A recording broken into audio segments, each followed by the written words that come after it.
Looks like the circus left town, but the clowns are still here.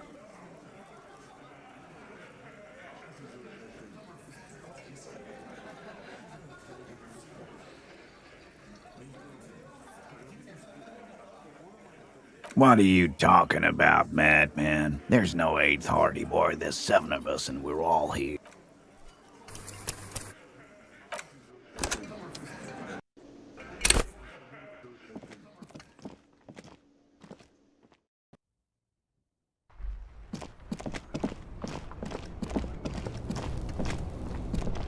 Still here. Stuck in this damn jam, my man. What's up?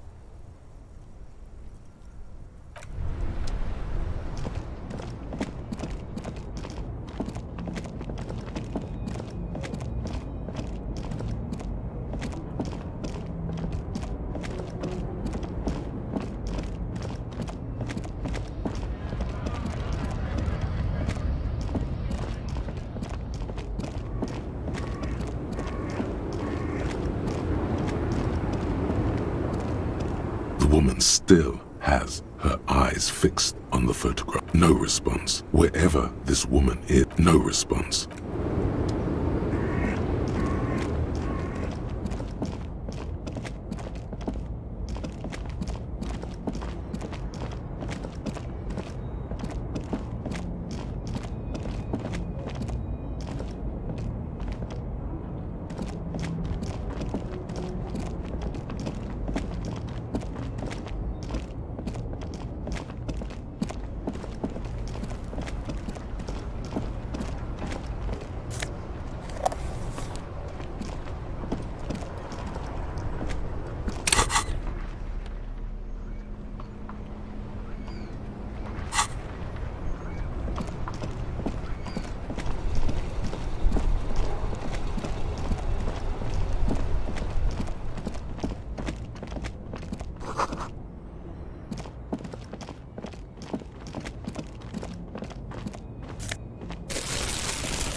Everything's still cool here, officer.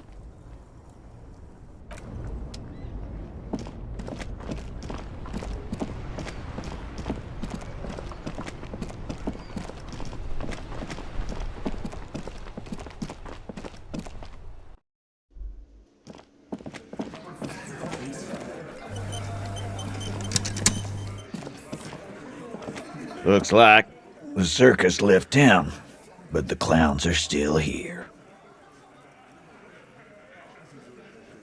What are you talking about, madman? There's no eighth Hardy Boy. There's 7 of us and we're all here. Or what? You want to be the 8th Hardy Boy? We ain't hiring. Actually, boss, we've been talking and we think she could maybe... She? So there's an 8th Hardy, and it's a Hardy girl? Who might it be? Elizabeth? The gardener? Shut the fuck up, Glenn! I do the talking here. Now what the fuck do you want, cop? So let me get this straight. There is an 8th Hardy Boy. It's a she, and you don't like us talking about her? That's right. We're not talking about this. This is a private Hardy Boys matter. Nothing to do with your shit. And you're not cops here. Don't go digging around if you don't want a bullet in the back of your head. I'm watching you. Good. We are all watching each other. Officer, your question. There's no point in pushing it further, he thinks. This is already a victory. We'll learn more about this 8th Hardy sooner or later.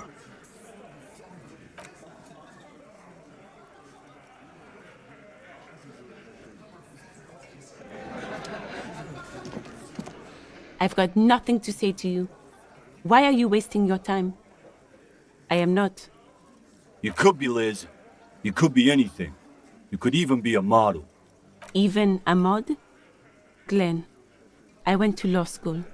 I am an attorney. He's right. With a face like that, she could be on the cover of Le Debutante International. So fucking what? Lots of models are actually really smart people, fuckwad. No, Glenn, they aren't.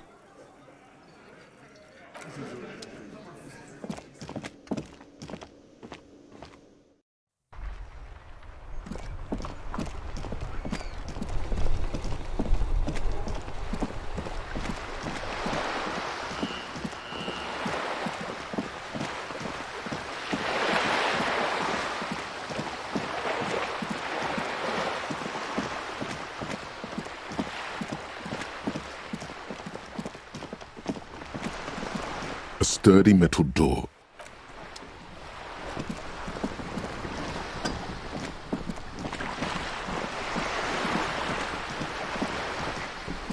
You're back. Good. What can I help you with?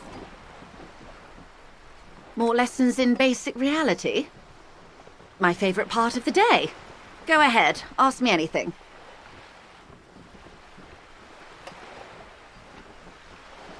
These are unimportant times, Detective. You and I were born after the dust had settled. 1,000th of a second too late. For the big time. The smile of a predator. No doubt what she's got in mind. All men are predators, dear.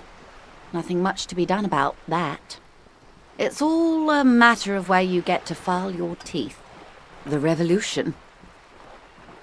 It's quite easy. Every 100 years or so, our species gets together to decide what's next, who gets shot in the head, and who gets the mineral rights. It's a real kerfuffle. Those would be the communists. Generally speaking, 40 million people got shot in the head during the World Revolution. But the communists, they all got shot in the head. Oh, and the anarchists too. They shot them well. So well, one forgets they even existed. Did they ever? Before they got shot themselves, they shot 2 million people. This does not represent the official RCM opinion. Don't worry. Klas Mazov shot 15 million people in the head. But that was all the way over in Grad. Oh, lots of people. Even the king got shot in the head, or thrown beneath a horse, or drowned. Accounts differ. It was unceremonious.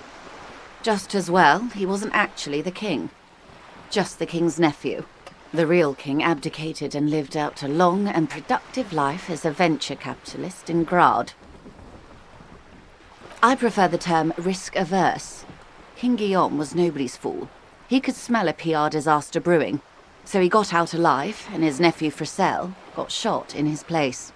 Him and tens of thousands of his wonderfully fascist kingsmen. It was a wild time. The liberals got the mineral rights. And by mineral rights, I mean everything. Liberals are usually middle-class people, Detective, or the remaining gentry, the beneficiaries of the pre-revolutionary arrangement. Some were rich enough to stay with the Constitution, with monarchy. Big mistake. Others bet on the revolution. They were called the ultras, or ultra-liberals. They fared well. They didn't win so much as survive. We were the last ones standing when the war ended. Everyone else got shot in the head, remember? To foreign intervention. The coalition. Those people really took the mineral rights. The liberals took everything that wasn't nailed to the ground. The coalition took the ground. The ocean, the laws, and the people. The coalition of nations. Grad, Mesk, Vesper, Messina, Oranje, and Sur-la-Clay, the armed centre of the world. They landed here and ended the revolution. It was the moralist thing to do. The moralists believe in keeping everything exactly the way it is. They believe in mineral rights, and not shooting people in the head. At least not in the same manner and volume as the others do. They are the long-standing provisional rulers of Revachol now, the coalition government. The rulers of Revachol, and also the world. These guys are strong. This is their zone of control. They embolden the RCM with crumbs of the same law they took. Technically speaking, you are a moralist. Of course. Not easy to be moderate about head shooting in your line of work. Rooty tooty, pointy shooty. That's the way of history. The turn of the century revolution? Don't answer it. It's a trick question. The revolution began in '02 on the Isla of Grad, though by the end nearly the whole world had gotten involved. It wasn't a who, but a what. A pandemic of Zarat, a particularly virulent prion disease, which the authorities in Grad proved unable to contain. Then Marzolf came along and overthrew the government. It made people overthrow their governments. Of course not. It was a highly infectious microorganism that destroyed brain tissue. The actual causes of the revolution were material. The pandemic only provided the spark. From Revachol and Grad? Not far. The world managed to cauterize itself. Marzolf's government was overthrown in '08, and the coalition crushed the Revachol commune 2 years later. It was the end. Why? You and I, officer. Our lives in the zone of control.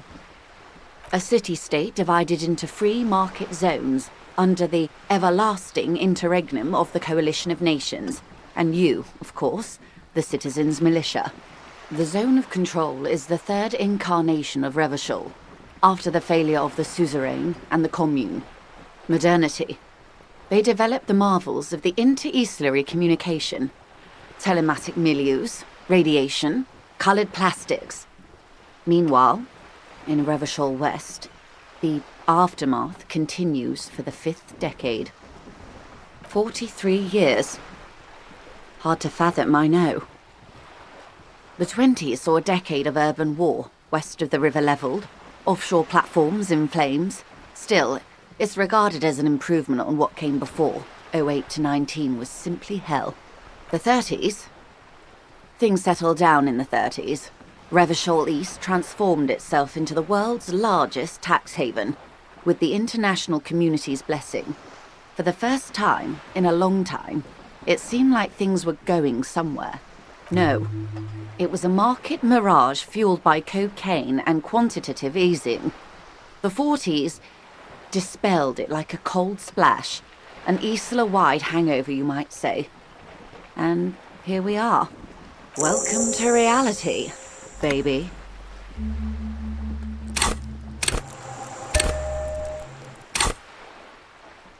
Good question. What would you have done differently? Your jaw clenches. Give the lady a taste of your wisdom.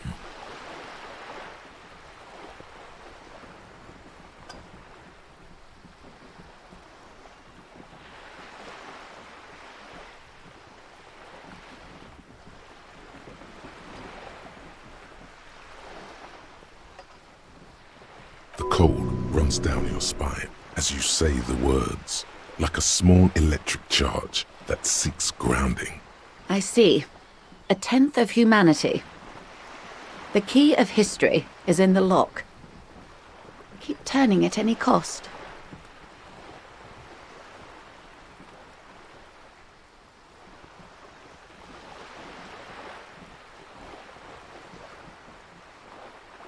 The wind stops, and for a moment, there's silence. The cold dissipates into your parietal lobe, like a dissolved bullet. All is quiet on the Martinez Inlet.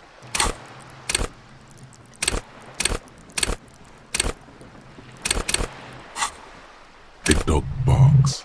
A gunshot echoes off the walls of some distant building. A woman's voice. Capital is past.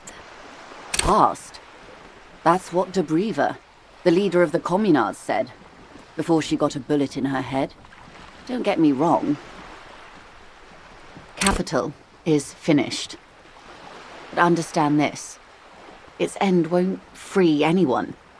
It will only lead to more suffering. Opinions expressed here do not reflect the official position of the RCM. And what is your official position, Lieutenant? My position, ma'am? My parents got ripped to shreds in the revolution. I would have gone the same way. I was saved by being 2 years old. That's my position. The abattoir.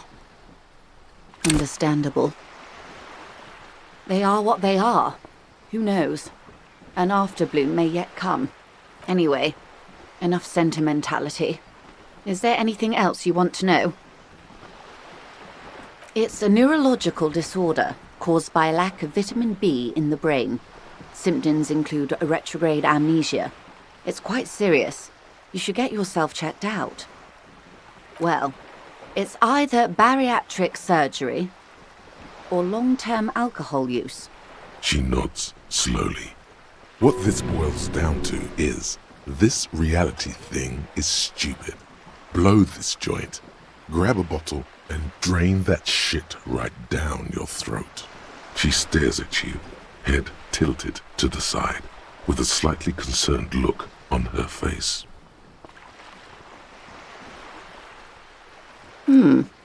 She won't maneuver her way out of this one. I am the vilest of the vile. A traitor, a devourer of nations and infants. I am an ultra. She raises the corner of her mouth, smirking, revealing a canine. It's sharp.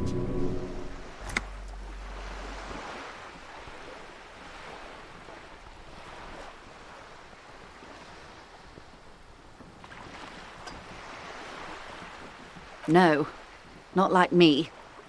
I am the nether creature of the Forbidden Swamp who pushed the king under a shit wagon and betrayed the revolution. Are you liberated enough to offer up your home on a plate for financial colonists?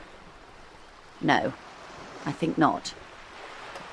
Tell me, now that I've uncoiled myself, do you find me frightening? In her green eyes, you see a mixture of truth and self-satire. Decades of guilt and pride. That's a pity.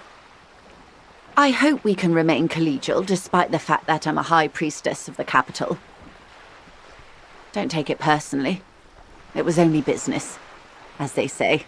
Honestly. I may have even preferred it, had the communards won. Who knows? They might really have built something better. But they didn't, because they lost. When the dust settled, the Liberals were the only ones left to clean up the mess. By virtue of their survival, they were handed enormous power to shape the future. This was all our last generation managed. With due respect to our overlords, the eternal caretaker government that keeps Martinez a monument to the efficacy of its artillery. While a gentle wind sweeps the streets in the rebuilt east, light drizzle washing it clean, lights go up and motor carriages circulate the tracks. I would not have relinquished sovereignty to the coalition. Not here in Martinez, and not in the Stella Maris or Delta Beachheads either. If not for my own sake. She realizes her small, cold fists are clenched. She loosens them. Then for my daughters. We had an obligation to defend our sovereignty. We should have burned the whole Isola down rather than let them have it. Yes, I suppose I am. But I wouldn't be a patriot anywhere but here. Seditious talk, man. Perhaps. My intellectual vanity will be my undoing. Yes. Whatever else I am, I'm also a mother and a wife. Now, shall we return to reality? A bird? A sphenicid? A flightless bird of the polar regions? Ah! This is the pier of Rue de Saint-Ghislain, 33A, where the tenants have been kind enough to rent me a slot. Or two. A pre-revolutionary tenement. Old buildings are called tenements, you see. And new buildings, bâtiments. After les bâtiments nouveaux. But 33A and 33B are not nouveaux. They're old. This one used to be 8 to 10 stories tall, a real high-rise by the standards of the last century. Built to mirror the skyscrapers across the bay in the Delta. That was before the war, of course. Mostly the urban middle class, I believe. This was once primo real estate, before the cannons lopped 4 or 5 stories off. Splat, splat. You could be wrong. But from here it appears as if she's running the brush across her throat in a soaring motion. Wonderful.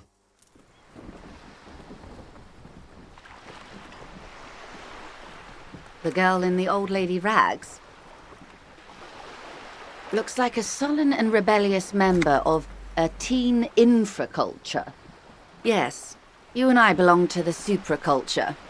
We're common, the herd. The music on the radio, the food in the chain restaurant, those are all too popular for the girl in the old lady rags. She prefers a fantasy world, an infraculture with its own dress code and vernacular. It is an illusion, I'm afraid. There is no refuge from the supraculture. I can't. That's how simple it is. One may dye their hair green and wear their grandma's coat all they want. Capital has the ability to subsume all critiques into itself. Even those who would critique capital end up reinforcing it instead. All right. What next? Glad to have been of assistance. The little that I know.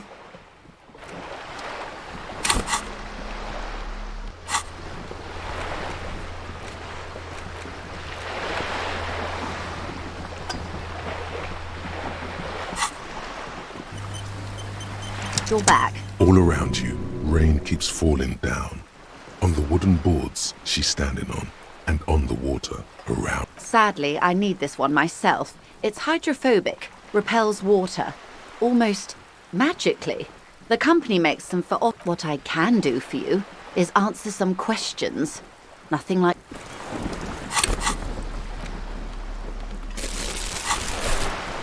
You're back. Good. What can I help you? More lessons in basic reality? My favorite... Good idea. Just ask him. He won't make a scene. Fine. See? What can he do? You're a grown man. Are you sure you're sure? Your colleague seemed adamant. Okay. The Pale is the most dominant geological feature of the world, Detective. The separative tissue between the islas. It is the inter-islary mass.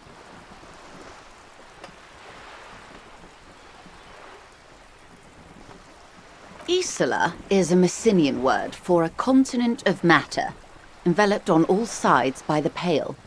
Also, isolation, or landmass. We used to believe there was only one. In the last 4 centuries, we have discovered 7. Mundi, Seol, Samara, Ilmara, Grad, Katla, and this, Insulinde. An oceanic isla. It comprises mostly of water. Muindi is the largest, Katla the coldest, Insulinde the bluest. What can I say? Each is perishing and dear. Achromatic, odorless, featureless. The Pale is the enemy of matter and life. It is not like any other, or anything in the world. It is the transition state of being into nothingness. No, Detective. We're safe. It begins there, 6,000 kilometers to the north, and even more to the south, east, and west. You are in the middle of the Isla. An uproar of matter, darling. Rising into the Pale. Rolling. Evaporating even. A great vision. The area of transition between the world and the Pale is called porch collapse. Imagine a grey coronal mist. Cold vapour marked by spores of an opportunistic microorganism. A mould that's adapted to grow at the edge of the unrest. It's the most disco thing you will ever see. You hear your pulse rise. The air feels caustic and cold suddenly. It's difficult to describe, or even measure. Something whose fundamental property is the suspension of properties. Physical, epistemological, linguistic. The further into Pale you travel, the steeper the degree of suspension. Right down to the mathematical. Numbers stop working. No one has yet passed the number barrier. It may be impossible. Oh, it is so difficult for us. A squall of birds. Hardware operating in the harbour. Firm. Self-evident. It is possible to force dimensions on the Pale. In modern times, we can even compress its latitude, bouncing radio waves from one end to the other. shortening the path. But it is still hard for humans to navigate the Pale without getting lost. Or having our minds damaged. Extensively. Some say the damage stems from extreme sensory deprivation. Others argue that Pale somehow consists of past information that's degrading, that it's rarefied past, not rarefied matter. They call it the blend over of the self. The Pale does not only suspend the laws of physics, but also the laws of psychology, maybe history even. The human mind becomes over-radiated by past. It feels terrible. Absolutely terrible. International standards strictly limit civilian travelers to 6 days of Pale exposure per year. No, nameless detective of the Citizens Militia. I am a member of the Entreprenetic Business Class. I'm cleared and trained for 22 days of Pale transit annually. Up to my gills, officer. Entreprenetics is the scientific study of the Pale, or a recent iteration of it by way of grad. The study of the Pale reaches back 6,000 years. The Pericarnassians called it the Western Plain. There are signs of pre-modern crossings. Successful navigation of the Pale relies not just on technical know-how, but intensive psychological preparation. Some of these tactics have been known for thousands of years. Nothing. We remain powerless before the Pale. The only real advance in Pale transit is the speed with which an aerostatic craft can pierce it. Less exposure leads to less effects later. Hybrid airships, detective. Conventional rotors or jet engines no longer add velocity after the point of reference for motion is suspended, once you've crossed from near Pale to far Pale. In essence, we throw them in and they come out the other end. If we throw them precisely, then they don't. The Pale outweighs reality 2 to 1. There is more Pale than there is matter, and the ratio is slipping. What do you think, detective?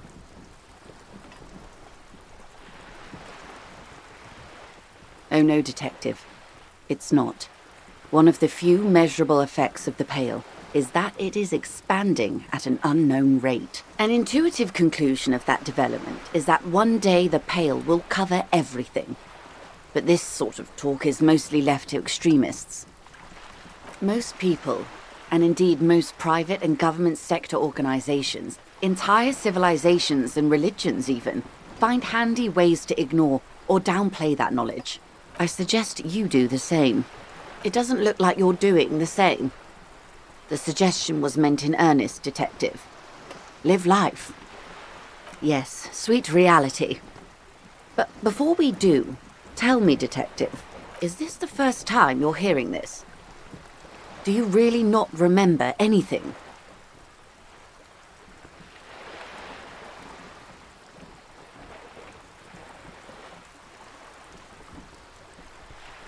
Beyond curious. Tell me, what do you think of the Pale?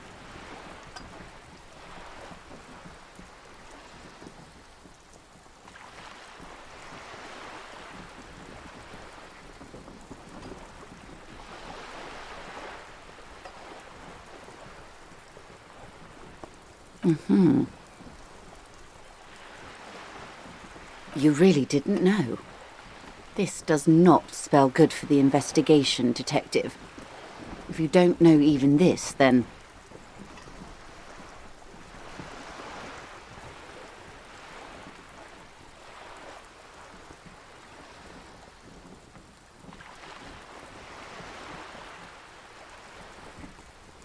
I hope so. I truly do. If I may suggest, hold on to your colleague, Kitsuragi. I ran a check on him and he is very competent. In the meanwhile, you have me. I will assist you in any way I can, even if we have to do it one basic term at a time. Good. You have not passed out from it. Perhaps I worried for nothing. Are we still on the reality lowdown, or should we do actual police work now?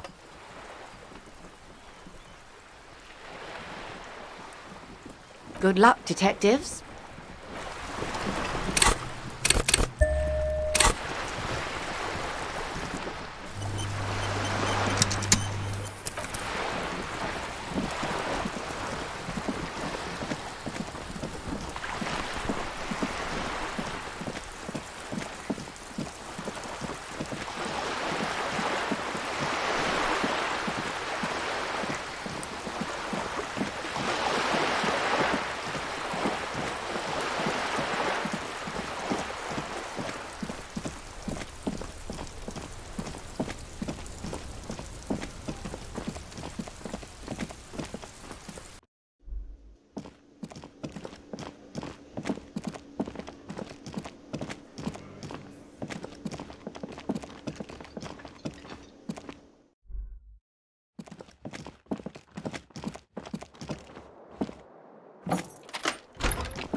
Kim also tries not to look at the pile of taped viscera on the carpet, or the weird suitcase on the hat rack, or the potted plant dying in the corner. But it's all just too morbid to ignore. The man is finding it hard not to trip on the tape, and not to send any of the bottles rolling across the floor, where unidentifiable sludge makes it hard for him to breathe. Smells of vomit in here. No problem, officer.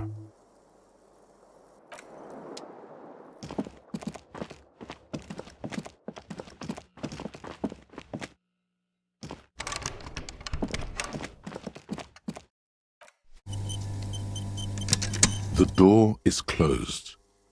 There is no answer. You hear the shower being turned on. Somewhere inside, a tremendous loneliness comes over you.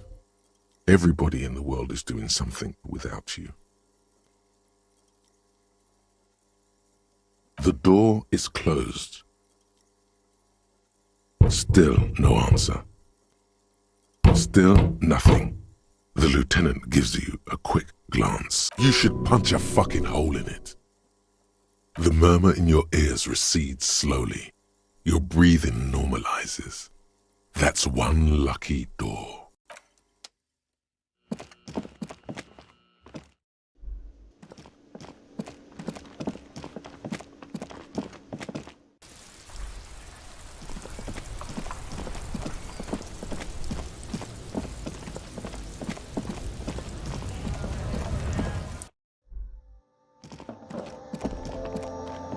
The tear machine, your bottles.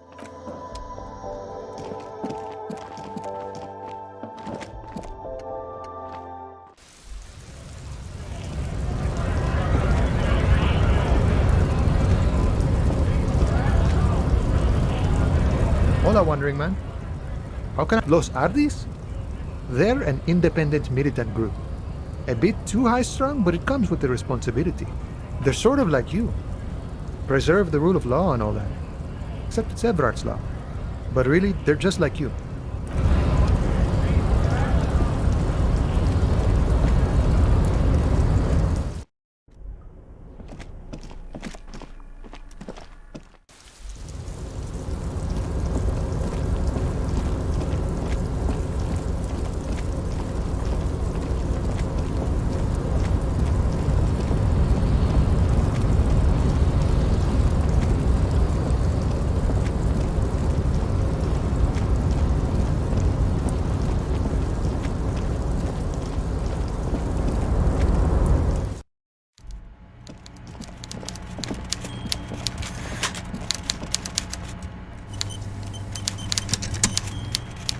Mr. Dubois, I hear the meeting with Titus was a glowing success.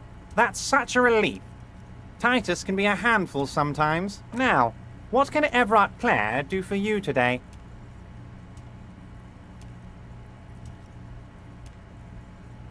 Let's hear it, Harry. Of course, Harry, of course.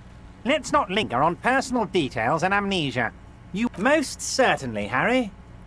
By all means, Harry. What's on your mind? Great! You want to bounce something off your old friend Mr. Clare, right? Well, let's hear it, Harry. It's perfectly okay. Even if you've told her everything we've talked about, it's absolutely fine. Absolutely, Harry. What's on your mind?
control panel with several knobs.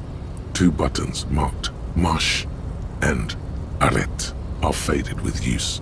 With a loud grind, the crane shifts overhead, moving a massive metal container through the air.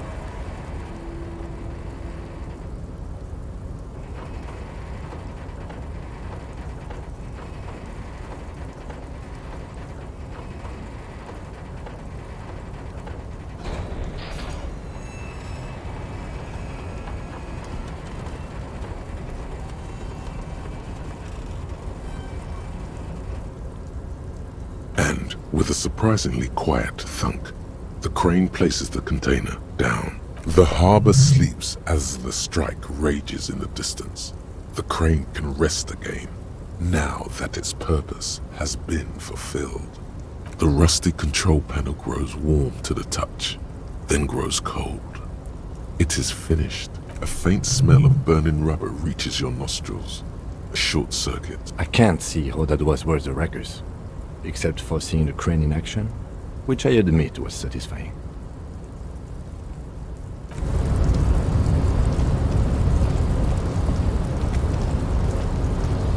Before you stands a cargo container, just one of many in the yard. You do? Because I don't. There are a million containers here. Why are you fixating on this one? There may very well be, but we are not here to look for that. We are not here to interact with containers. We are here to talk to the Union, right? No reply. The knock produces a hollow ring of metal. Doesn't sound like there's anything inside the container. You attempt to turn the handle, to no avail. The doors seem to be to your left. The lieutenant considers your actions with some puzzlement.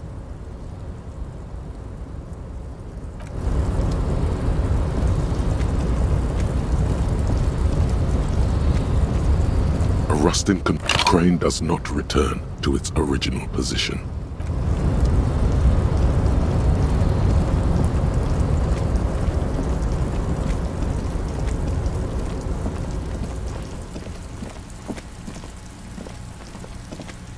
This is the night watchman's booth.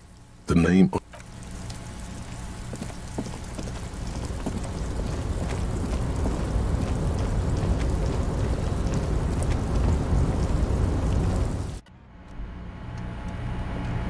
the already familiar cold touch of plastic welcomes you as you pick up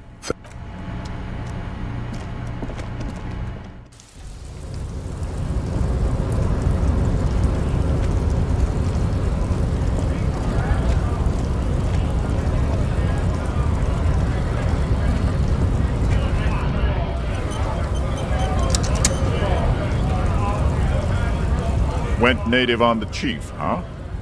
Those ballerina antics were reckless. Should have just punched him in the throat again. Wrong. You did the right thing with Measurehead. The ballerina antics won you the fight. Let's talk about our right to work.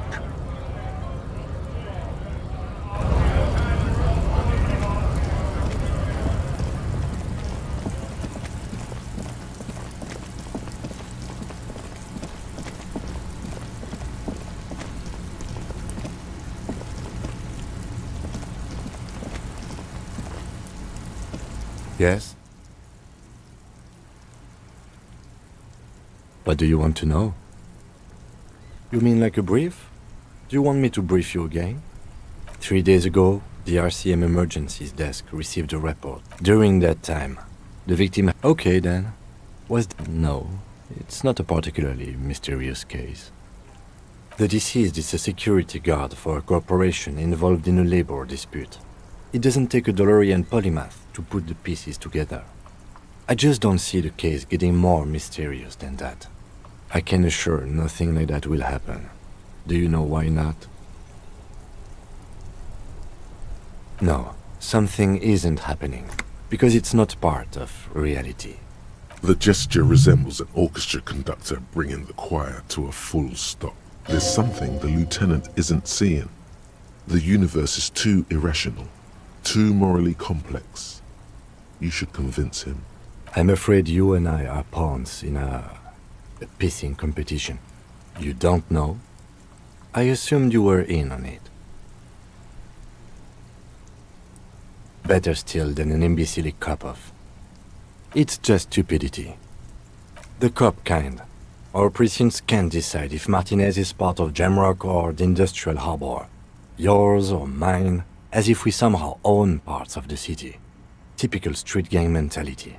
So we've let the Union make a mockery of law enforcement here. And now it's come to its natural conclusion. Well, sort of. It's less a matter of who gets to police Martinez than who has to. It's an orphan district, in other words. I think the dispatch desk just told both our stations about the hanging. There was quite the brouhaha at the 57th, I can tell you that. Time to settle it, they said. Cop off. But I assure you, I am not their finest or toughest, with 102 cases solved. What I am is least interested in a pissing competition. So he volunteered to represent the 57th, but not out of competitiveness. On the contrary. Yes, I am an unrepentant spoilsport. Martinez? Nothing. It's just a puddle at the end of some drain pipe. No one cares about this place. They care about sports. Most of our colleagues don't even know how to get here. North of the interchange doesn't exist. A tremble comes over you. Another after effect of ethanol poisoning, perhaps. Feels like leaves do when they rustle in the breeze, somewhere far away, below the turbine. The 41st and the 57th. The lieutenant was right. It's not about who gets what's north. It's about who doesn't.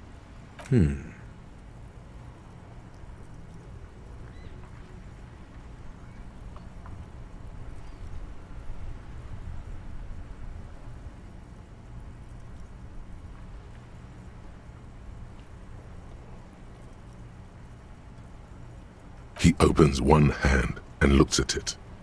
A moment passes. Which school do you subscribe to? Mambo or Jambo?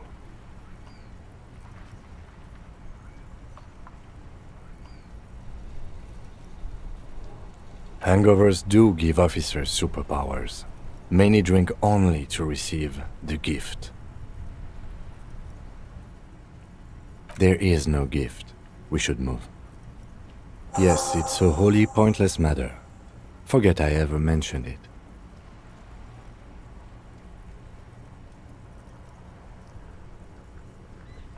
No response. He just arches his brow. Have you tried concentrating on something other than your personal affairs? There is a sudden, harsh edge to his voice, like he's tired of hearing about your personal affairs. Not a fan. It's just the nature of lieutenancy. Try work, the case at hand. It can work miracles. Really? You look fine to me. This psychodrama is unbecoming of an officer. Then you should consider seeking medical attention. You can use the radio in my kinema to call your station's Lazareth. Was there anything else you wanted? Excuse me? You have a distinctive way of walking. If I were to walk in front of you, we would surely collide. I hope you don't take this the wrong way. It's just a collegial observation. In the 57th, we call it the Jamrock Shuffle. Officers from Jamrock's 41st Precinct tend to move a bit erratically. They say it's a scene-clearing technique developed by one of your lieutenants for gathering evidence. It's erratic, yet thorough. Prioritizes containers. Yes, but containers contain things, shiny things. They're interesting. He simply nods. Me? I don't see how my life is pertinent to the investigation. That's a fair point. All right, for the good of the investigation, what do you want to know? What do you mean? I have no idea what you're talking about. I can't say that it does, no. When I need to think, I just use my notebook. The lieutenant produces his small blue notebook and idly thumbs through a few. You're super lucid, yet psychedelic. You don't need office supplies to connect to your nervous system. you're special. No. The lieutenant nods. Good. Let's change the subject.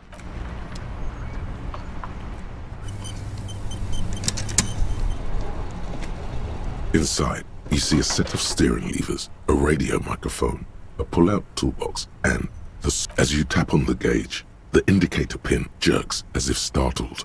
It's in the large orange sector, indicating the engine is warm. Next to the gauge is a red switch labeled heat. Now, that's enough fun with the foldable headlights. I know they are mesmerizing. They're also fragile. I'm not going to turn it on for you again. This is Precinct 57. How may I assist you?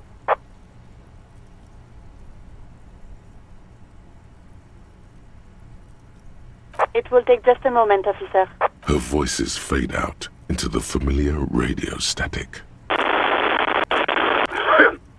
Gottlieb, what do you want? He's carelessly chewing on a piece of hard candy.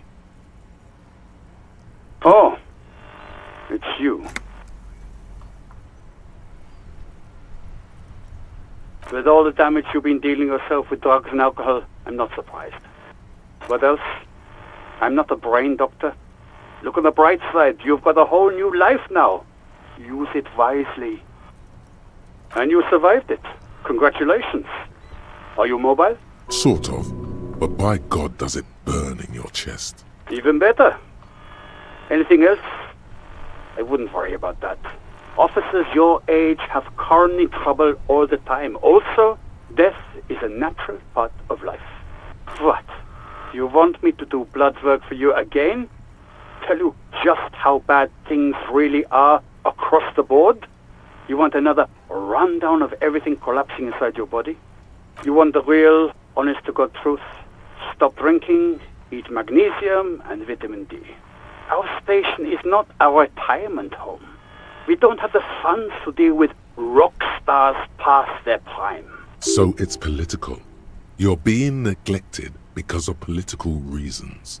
And no, I don't want to hear a political commentary on the topic. In fact, I got work to do. Some idiot has glued his eyelids shut with cyanoacrylate. It looks like Mactorson. It's not fucking cryoacrylate. It's super glue, Doc. Firewalker? Oh, yes, you are. Just don't breathe in the general direction of your fire feet. Actually, wait. Do exactly that. Put yourself out of your misery. Take a deep, diaphragmatic breath in and... I'm the most serious person at the station, detective.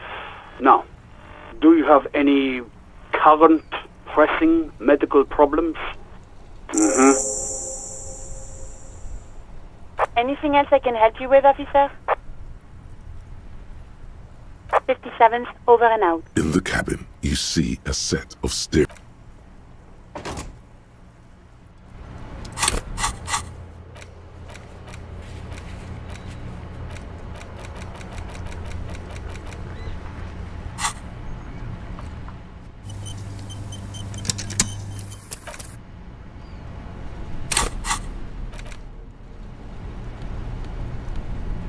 It's the ledger you found in the trash. A cabbage of papers hanging from the board, with the permeables drawings. Without resistance or sound, the two panels move against each other. The compartment is now open. 2 ticket stubs and a handmade postcard. 2 octopuses are smiling, reaching their tentacles toward each other in the colored pencil drawings. The tickets permit access to the zoo in Revachol East. The aquarium costs extra. These let you go there too. Thin wax paper has been glued to a piece of cardboard. Sounds like leaves rustling when you pick it up. You see violet flowers, floral patterns, patches of glue. It smells of chewing gum, apricot flavored, a touch of cinnamon, the end of summer. You think the label says Tutti Frutti. Familiar handwriting lines the inside of the card, looped, round letters in a woman's hand. Harry, it begins. You're already reading. I wanted to write you a letter, so you can read it when you wake up. Maybe it will make you happy. Throw it away, please. A merciful wind blows in from the Bay of Revachol, dusting the ground at your feet and raising newspapers far away. You feel the card slipping into it. Let go. Frisson covers your entire body, a feeling of cold, a persistent chill. Your hands shake, holding onto it. Every morning when I step out and you're asleep behind me, it says, I find a little piece of sadness in me. I carry it in my chest, down Voyager Road. Every step I take, it grows. By the time I reach the fuel station, it has filled me entirely. I step onto the light rail and look back. Sparks fall from the bow collector. I know it will be like this until late afternoon, when I get off the 42 and walk back to you. You. Every step I take will get lighter. It almost makes me run. Sometimes I do. I can't believe I met you. I can't believe the happiness I feel with you. You have a vast, vast soul, and I will always come back to it. Kisses, kisses, kisses. You feel the air sucked out of your lungs and the blood sucked out of your head. Everything around you gets dark. Small white dots appear. You feel the ledger slip from your hand. No, hold on. To what? There's nothing. Detective, is everything all right?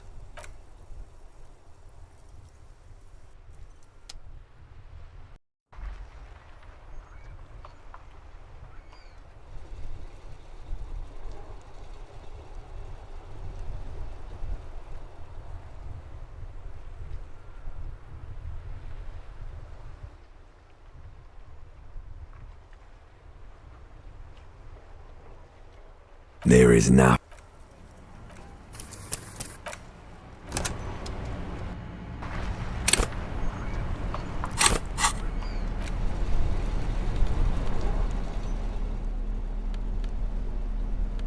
It's the ledger you found in the trash.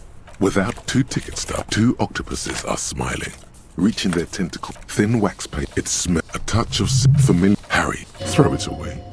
Immersive. Let go. No, don't throw away the baggie. There's dust on the drug baggie. It's not good, but at least it's some kind of way to be together.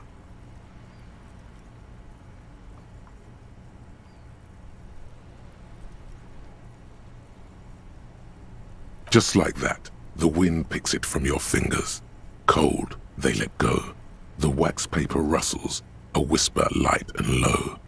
Then a sudden gust raises the postcard to the drizzle-grey sky above, away from you. A small piece of paper dances above Martinez, above slow waves crashing the shore, and the war-torn houses, and the new bâtiments devant alike. Above you, looking up to the grey sky, with your hair greasy and wet, and above the distant streets and the 881, even above the old fish market and the church. Its material existence is lost. This great city will pocket it for you. For your own sake, forget about it. Synapses can be rerouted. The mind takes a new shape. The wind carries the keepsake away from you. To the southwest, the pale violet dot disappears. No, you should not have thought back at it. Now some of it is on your mind again.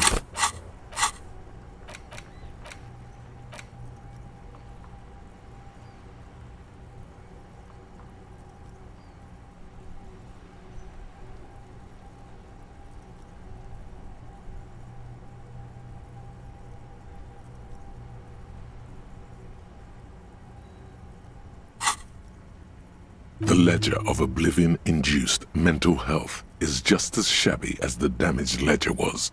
A bunch of sodden papers sags from the clipboard in your hand. The Ledger of Oblivion is a special item that can be used both as an interactable and a tool equipped in your hand for skill bonuses. Find it under the Tools tab in your inventory.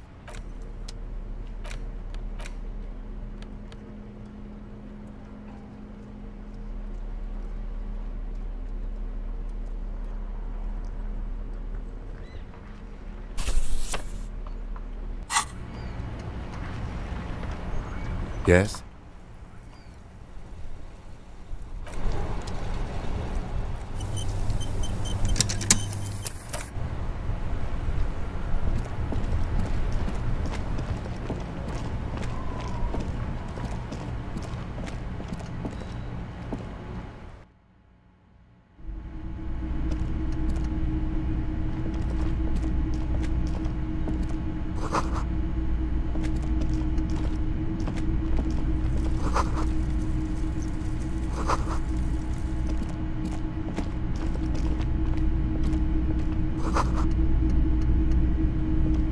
Wow, a very large red t-shirt with an impressive print stands out from the other garb. Oh yeah, the print depicts a muscled man striding toward you, a giant sword in each hand, encircled by burning embers. Behind him is a cluster of cabins engulfed in flames. Beneath him are the words, Hyundal burning.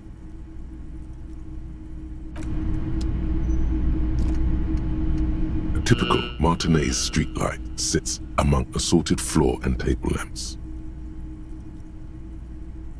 The light pole has been carefully cut, and the wiring has been redone and attached to a standard indoor plug. The light buzzes faintly, but persistently.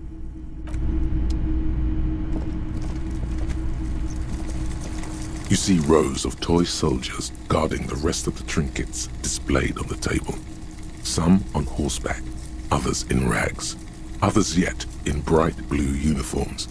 All are stern and unyielding in their duty.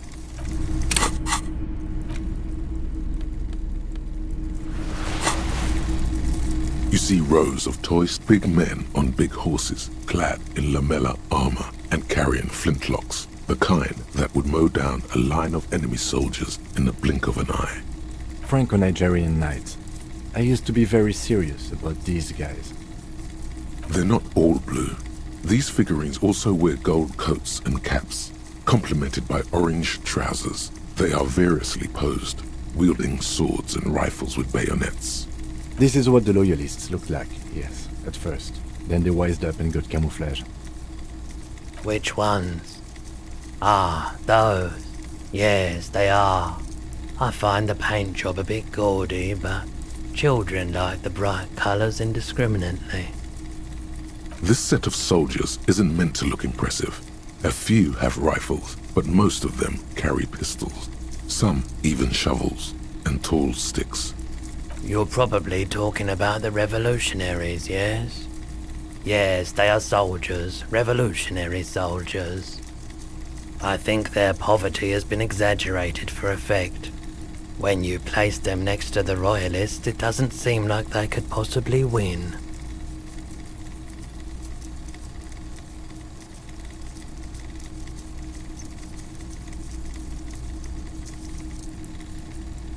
Maybe. Why? What's this? A headless man riding a horse? A headless man wearing futuristic tracksuit trousers that say found. Oh, that's the Headless Phone Rider. The Headless Phone Rider. It's an urban legend. About a man who rides the streets of Revachol sporting a fawn tracksuit. As you see, he's missing his head. 50 cents. Bargain priced. I'll throw in the tiny cap too. I think he's looking for it, or something. That part of the story has many interpretations. The boomboxes on the shelf look well-loved and well-traveled. Chipped, dented, they stare at you with the unblinking eyes of their tape reels. One especially catches your eye. Deep gold and amber plastic with a big old handle on top. A classic boombox that says, Stereo 8 approved. Just make sure it works before you buy it.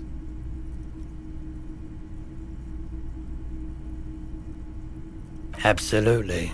I've tested each one myself with recordings of speech, found sounds and music from a variety of genres, even though I don't really like music. If police work means playing tapes, sure, you can use it for that. Or any other time you'd need to play a tape is the Harman Welsh W2, made in Vespa, designed in Seoul. Plays all reel-to-reel formats, 2mm, 8mm, 12mm. It's even got a little radio in there. It'll set you back 12 real.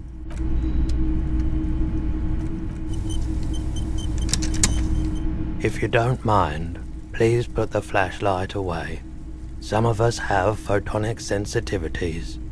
I do appreciate it.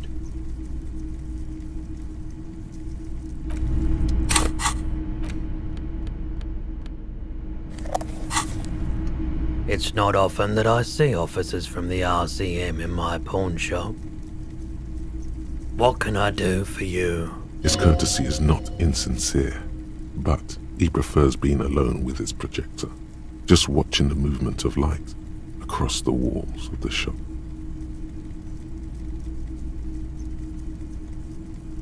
I haven't had any problems myself, though some of my customers have complained about inconsistent law enforcement. Who are your customers usually?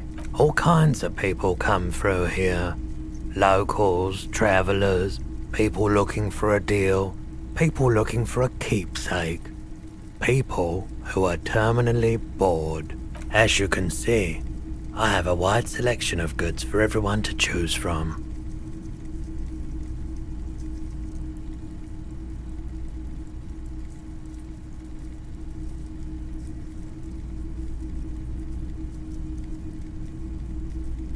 It keeps me entertained.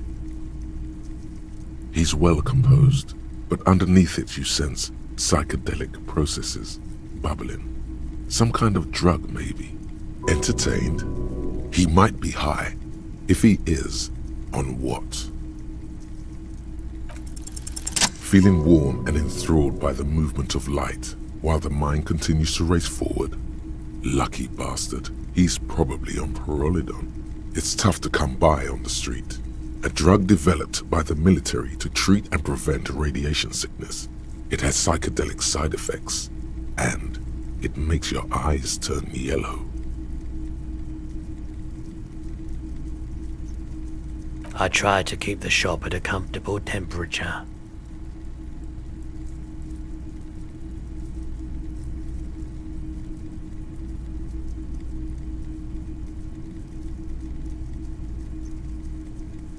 I'm not offended, officer. Let me have a look.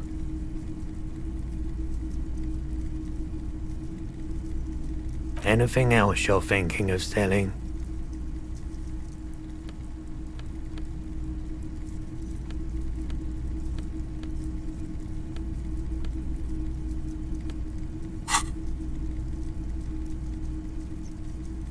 Another time, perhaps. I doubt it, but I can try and answer any questions you may have. I do my best to keep my distance from all manner of butchery. Bad for business, bad for everyone. No one likes to see what you have to see every day. The pawnbroker's gaze is already fixed on the dancing colors. Someone else came here earlier today asking the same question. I promptly sold her the gun you pawned a couple days back. What? Sold? The lieutenant shifts from one foot to another, alert. She didn't seem like a policeman, although she kept referring to herself as a pig, which was odd. I found her interest in the gun a bit obsessive, but I was just happy to get rid of it, and of her. Truth be told, she was terrifying. Right, so let me get this right. You sold your sidearm, issued by the citizens' militia, and now a civilian is running around the streets of Martinez with it?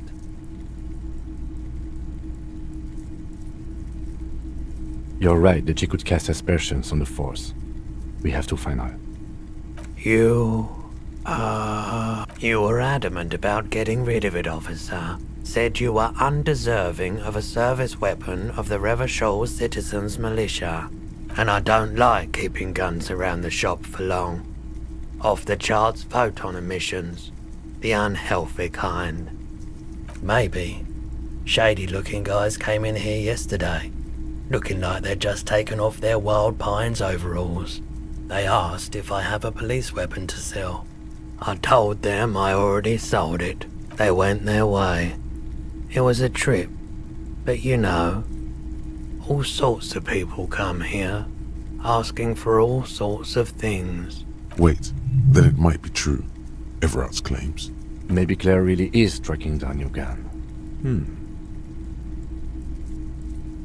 My apologies, officer, but I have no idea where she was coming from or where she went. A needle in a haystack. There is nothing you can do about it right now. You'll just have to hope Everard wasn't lying, and the Union can track her down in time. Of course.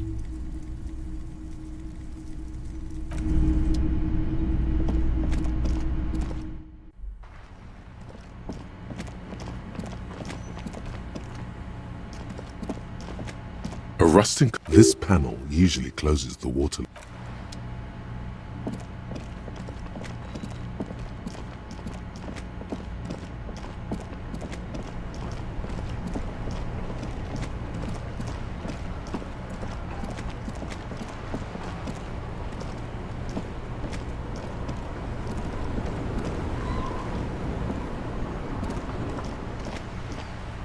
Officer, the mere sight of police in Martinez makes me feel safer already. How can I help you? We are still waiting for a replacement for the bull you sent sinking.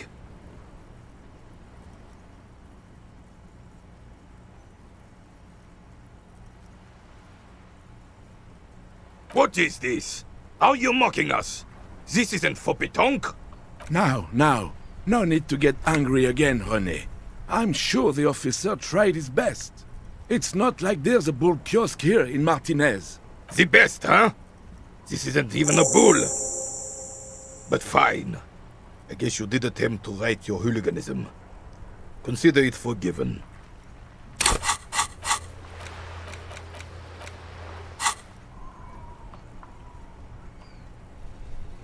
It's a Bell McGrave. 4.46 caliber. Breech loading. Revachol made. Good weapon. Accurate and reliable.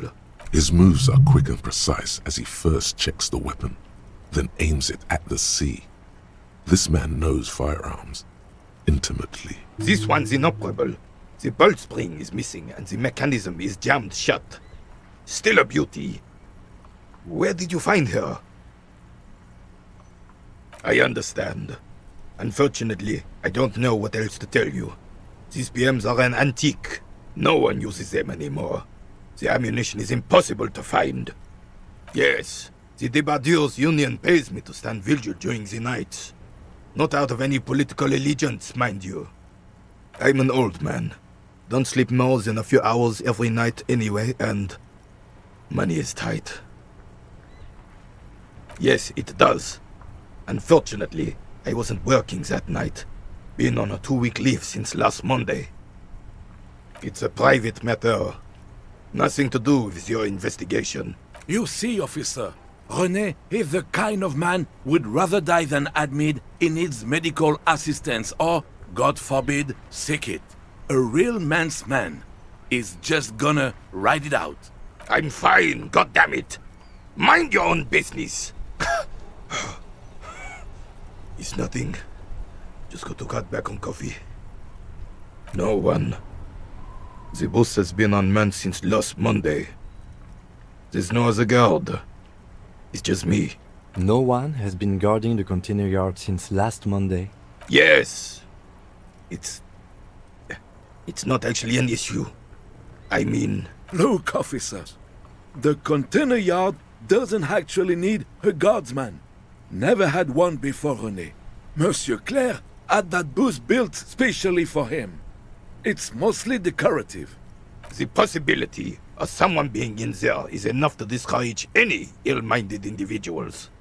Evrard created this job for René because he knows the Royal Carabinier's pension of honor and PTSD isn't something a man can live off. A decorated Kingsman collecting tear reflects bad on the whole neighborhood. His words.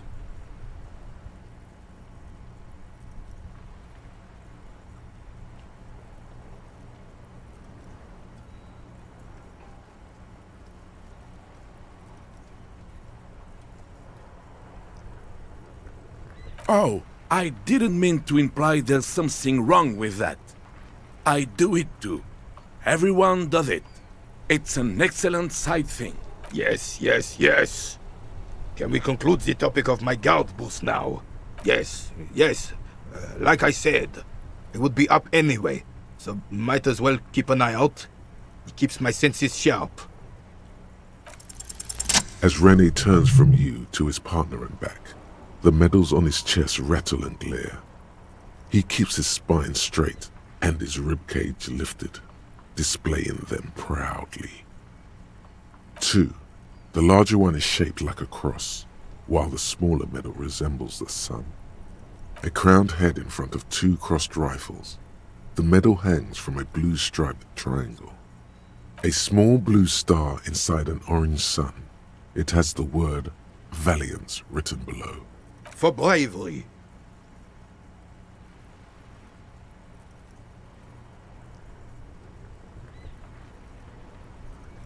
I'm sure, but I know this uniform's reputation. You are also wondering if I got this for raping women or killing babies.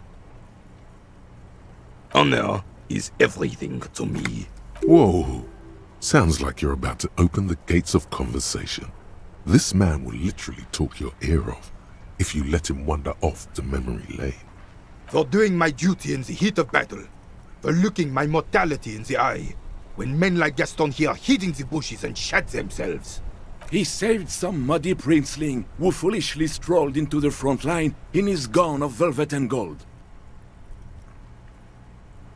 It was on the first months of the revolution here in Revachol. Unrest was spreading like wildfire. Marauders had taken most of the Couronne and were getting really ambitious. King Frisel thought he could end it all in one decisive strike. Sent his cousin, Drisson, to put an end to the unrest.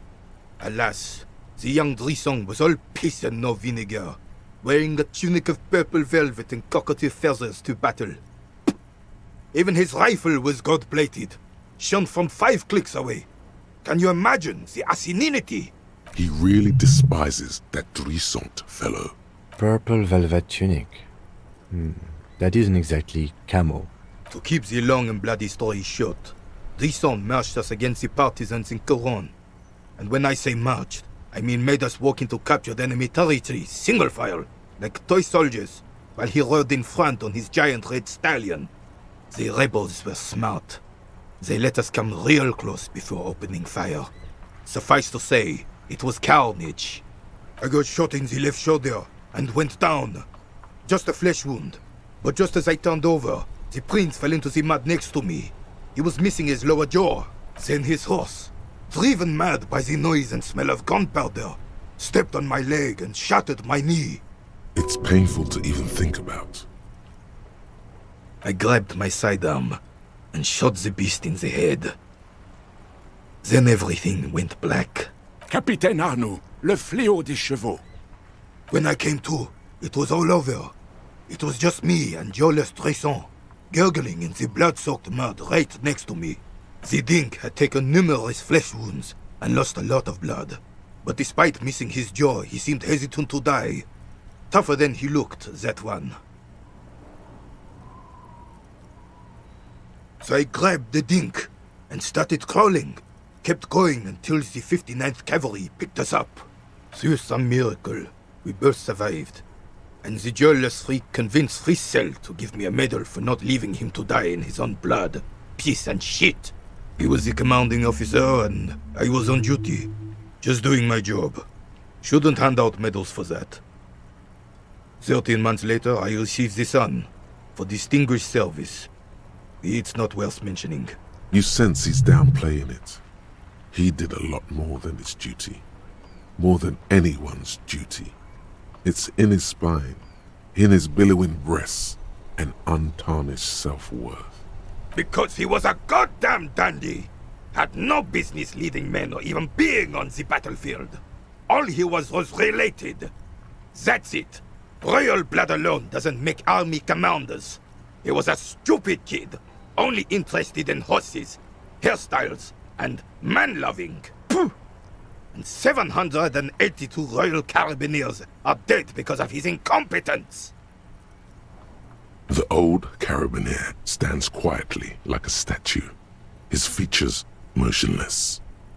What Monseigneur Modesty is not telling you is that he crawled over 7 kilometers before the cavalrymen found him and Drizant. 2 days later that was. And that even while crawling with a mangled half-dead prince on his back, he still managed to murder 3 rebels on his way. Is that pride in his voice? It's deep down, but maybe even unbeknownst to the man himself, it's there.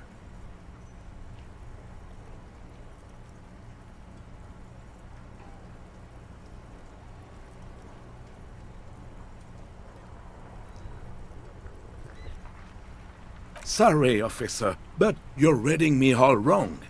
I'm a man of peace, and these kinds of bloody heroics are only impressive to men like René himself. Certainly not to me. How did you find the story to be, officer? Bon Dieu. You and Gaston must be related. His blood runs yellow too. Maybe, but also bear in mind, officer. They don't... Oh no! You have to get shot. Repeatedly. And you need to get your hands bloody too. Really, really bloody. Do not speak of what you know nothing about, Poltroon. Duty is something you will never understand. Bah! There were many such stories in those days. Many such men too. True Revacholians. Men with backbone. Oh yes, René, yes. Men were bigger, girls were prettier, and everyone wore the fascia.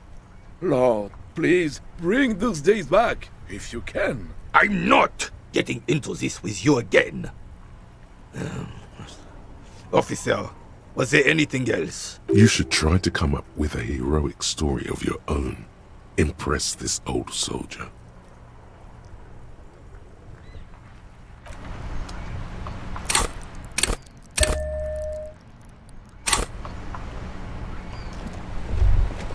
There. Working class drunk. You know what this means, right? Cracked it.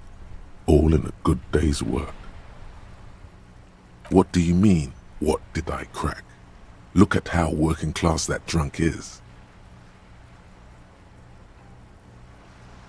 No, it's not. Yes, and you found him. Now go and tell the working class woman. Protect and serve, recruit. Do marriages make any sense? Does honor? You're not a filthy philosopher. You're an officer of law. It's time to ace this case and not brood over your reputation. We can deal with the perception management later. There's no need for champagne when there's honor, recruit. Go and tell the working class woman what you found, right now.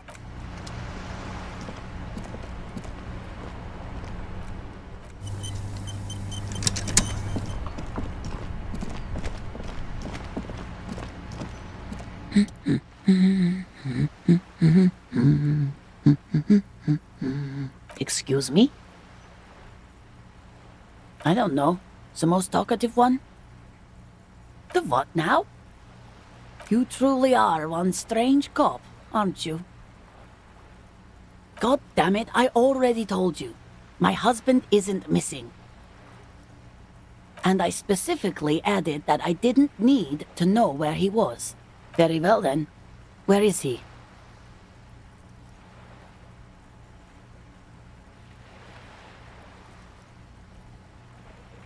Excuse me? I don't follow. Right, 'cause working class women come with alcoholic husbands. You know what? You were right. I do have an alcoholic husband. Although not that one. Ah, Blam. Knew it. I did, and he is. He's also an alcoholic. No, he's not. Or maybe he is, I don't know. He's probably in the park or in Shamrock somewhere, drinking with his friends. I haven't seen him for... Well, to hell with him.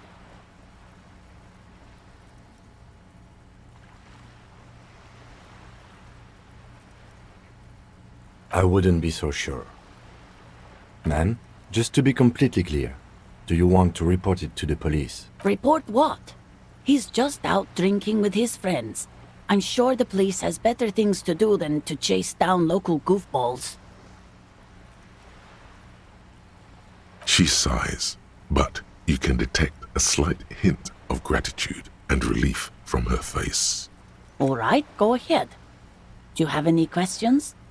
Honestly, not that different from you.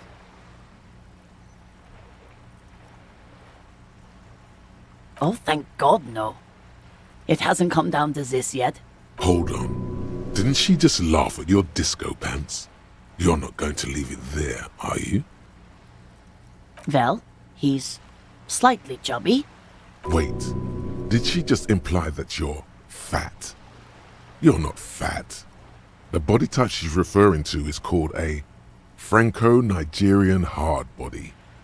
What else? He was wearing a dark brown leather jacket with a bright blue inner lining. The lining is hand-sewn. I made it myself. It's his cool jacket. God knows it's too cold to run around in this, but he refuses to change. Who cares about the cold when you have your cool jacket to wear? You can completely sympathize. I even tried throwing it away once, but he just dug it out of the bin. Can you believe it?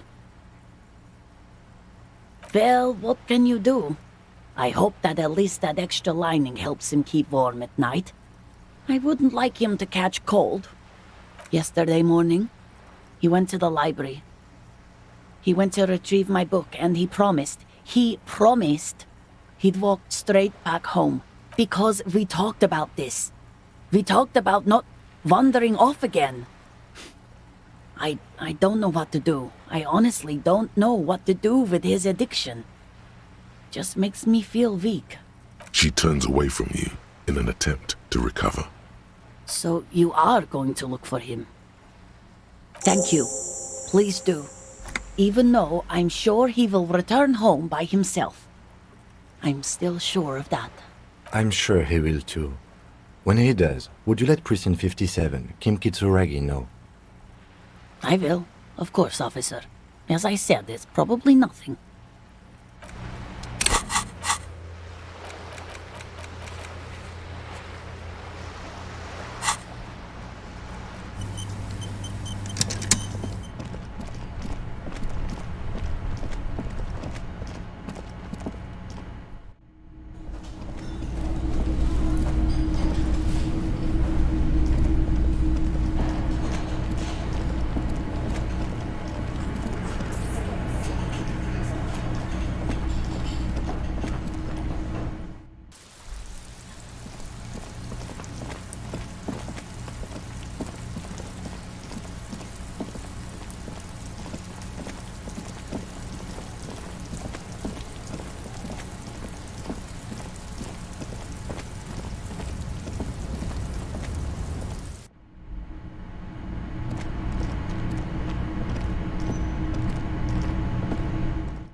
Necromancer pig. That shit was dark. Going in there like that. Oh, brutal shit. Tell me, Kuno dies. You're gonna pick one out of his brain like that too? Kuno's gonna go out in a hail of bullets. Gonna look like a fucking porcupine. Shitload pig. What's your question? Don't tell the pig shit, Kuno. This is where you quickly ask him questions. Real cop questions. Like a cop. Kuno doesn't give a shit about the armor. That fucking had one thing majorly wrong with him. He's a fucking mutant. Do you remember how he looked? Fucking growth hormone shit. He's a giant. The armor's too big for any man. Kuno doesn't give a shit about that freak armor. Kuno threw that shit away. Oh, come on. He's just pretending that he doesn't care because he's too small for the armor. Get the fuck out of here trying to fuck on me with that midget shit. Kuno's 12. He's huge. What are you? Fucking 80. When Kuno's 80, Kuno can fit 4 of you in Kuno. Fuck out of here. Trying to fuck on Kuno. Fuck out of here. Kuno tried to get the helmet on. It was too big. Kuno kicked that shit in the sea, rugby style. That shit means nothing to Kuno. Yeah, that shit means nothing to Kuno. Kuno doesn't give a shit about material shit. Kuno's a fucking monk. You wanna fuck on someone about that armor? Go fuck the mustached union fuck. The jolly troubadour shit at the gate. Yeah, cock and boot. You know that jolly union cow fucker? Came around talking about cows or some shit?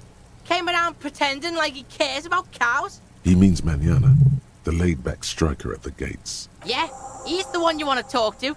He's fucking crazy about that armor shit. Coming here pretending like he likes cows.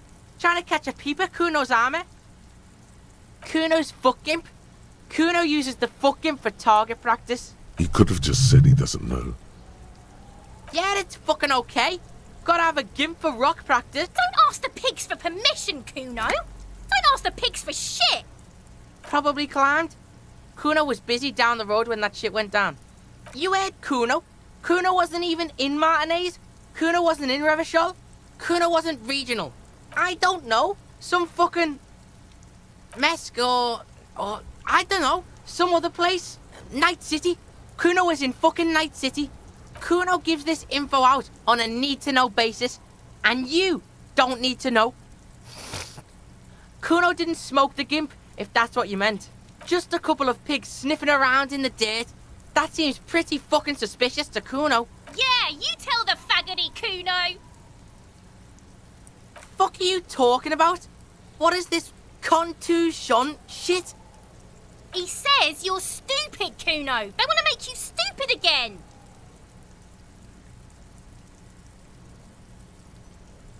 Oh, did Kuno make your shit sniffing harder? Obstruction of shit sniffing? This is Kuno's kingdom. Kuno fucking ruled. You hear the lieutenant hum. You're testing Kuno's patience here. Get lost, Right, pig. This is where Kuno plays with his little wooden choo-choo. Fuck do you want with it? Yeah, Kuno doesn't know shit about that. That shit is beneath Kuno. Listen. Kuno doesn't care about this small-time shit. Just listen. Kuno saw what you did there, dumpster diving. Sad shit. Kuno could hook you up with some sweet rags. Shit like Kuno's wearing. Your size, good price. 500 real. You'd have to be blind not to notice the giant white letters F-A-L-N running down his trouser leg.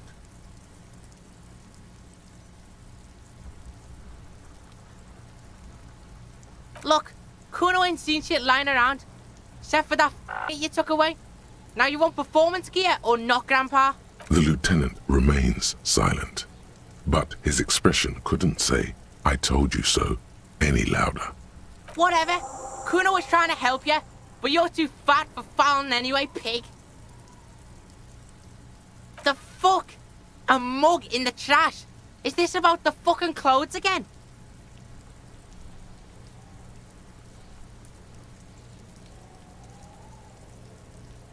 Yeah, back out of this shit with Kuno. Back out and take your fat ass with you. No, it's not fucking Kuno's. It's ancient. Look at it. He thinks you're fucking fool, Kuno. He says you climbed the ladder up to your magic... Get the fuck out of here, pig. Kuno doesn't have a magic treehouse. Dunno. Kipta's gardener used to work there.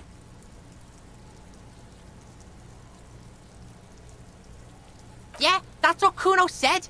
She couldn't handle the heat, so she took off. Kuno can take it. Shit's nothing to Kuno. The fuck does this have to do with the Kuno? Kuno doesn't give a shit who she is. You were expecting relaying this information to him to be more rewarding, right? Telling him you found out she isn't a gardener. Or alcohol. Seems kinda boring now, going back to... What was this about? Yeah, whatever. Kuno doesn't give a shit. Kuno's Kuno, pig. Kuno. Primal. Violent.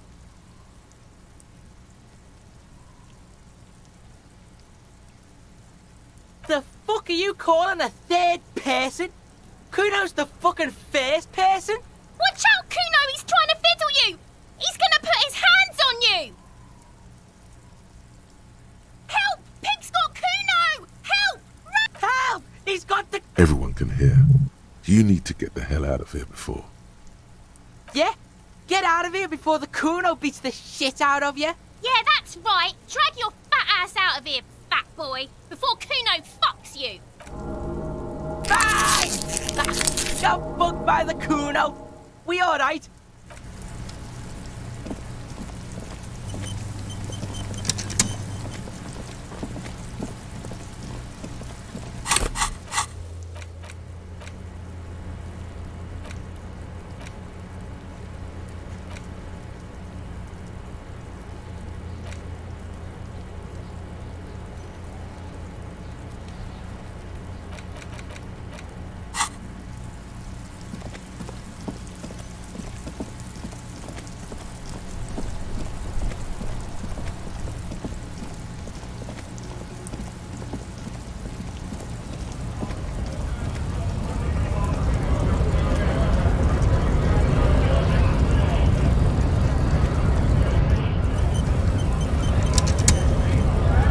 Hola, Wandering Man. How can I help you? The little boy had it good on his promise. To get me into trouble. To sick the pigs on me. Pardon the choice of words. Not mine. What happened? I was asked to look into that armor situation. Official Union probe, you know. Track it down, see who took it. Did you? At first I thought, why not? Maybe the pieces can feed the strike.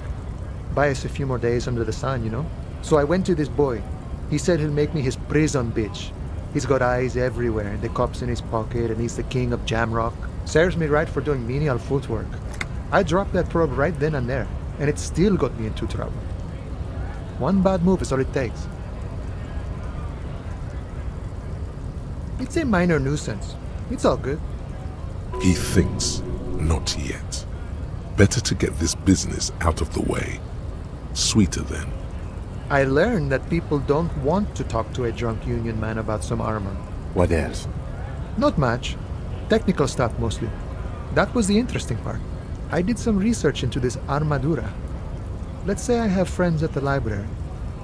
I didn't get into the material science, just how it comes off. How does it come off? In parts. 4 in total. The helmet was the first to go. The kid says he tore it off and kicked it into the sea. I believe him. The boots were still on the guy last I saw. Too hard to remove. So, as I count, there are 2 parts missing. The gauntlets and the cuirass. This is where I left off. Too much hassle. More like a job for some militia. I guess you won't be collecting them all then. That's less work for you at least.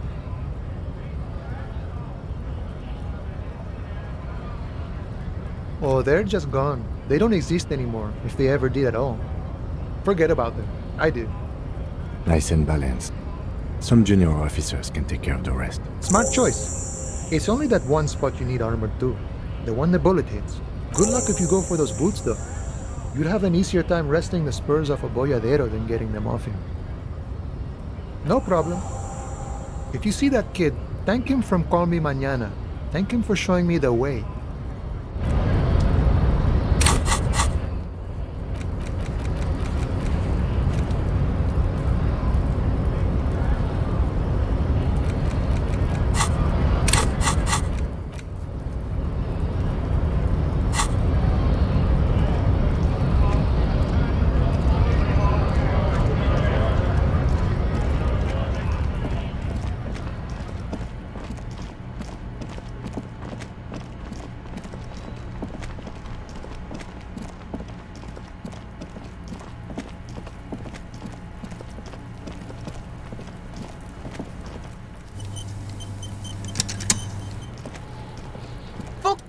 okay?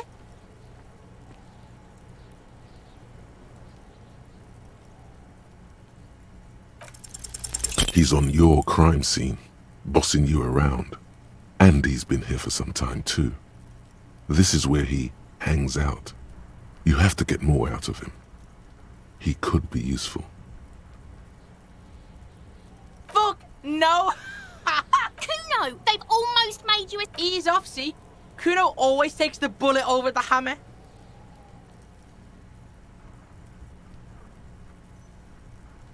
So?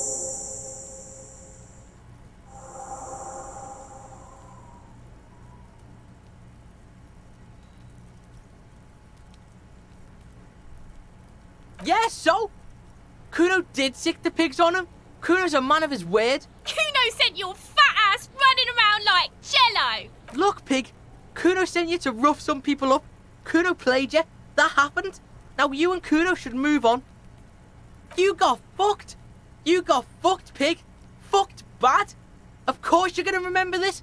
Now get the fuck out of here. Grief in the... After this shit, you better have something... Yeah, real interesting. You found Kuno's secret door to Kuno's secret shack. It was closed for 5,000 years. How the fuck did you get in? And then what? You fucking there. You fucking Kuno's kingdom. He's trying to fuck at you again, Kuno.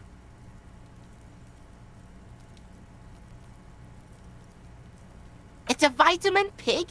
Don't you know anything? You could use some. Okay, whatever. You fucking need that shit to stay on top of your game. Kuno goes through like a tube a day, and you look like you could use a battle. Oh, don't teach him, Kuno. He's gonna use it against you, Kuno. You're not getting this, pig. It completely takes away the hangover. It's like you didn't do anything. Like you stayed home playing with your choo-choo. Fuck you, pig. Don't do mag. You're gonna OD and you're gonna fucking die. Oh, that? Kuno decapitates pigs. That's just a Kuno demo tape. What? What is this shit? Fucking on yourself. This is weird level shit. Kuno doesn't go there. Fuck your shit back to normal. What is this? That's where Kuno gets his daily hit of electric. Kuno Shazam. Kuno rides the fucking lightning in there, pig. Bet you'd like to ride the lightning too, wouldn't you? You feel tired and old. Good call, Pigmeister. Don't come and talk to Kuno about his kingdom. Kuno doesn't... Hear that? Magnesium. That's what you're lacking. The lack of magnesium has you slouched. The magnesium levels in your blood are dangerously low. It's about the low magnesium levels and not the high alcohol levels. Yes, and it's critical. Look at yourself. You're practically devolving into a fish due to the lack of magnesium in your bloodstream. Maggot sideways? What are you talking about? You need to maggot up. You've probably had 2 heart attacks and a minor stroke already, and the only prescription is insane amounts of magnesium.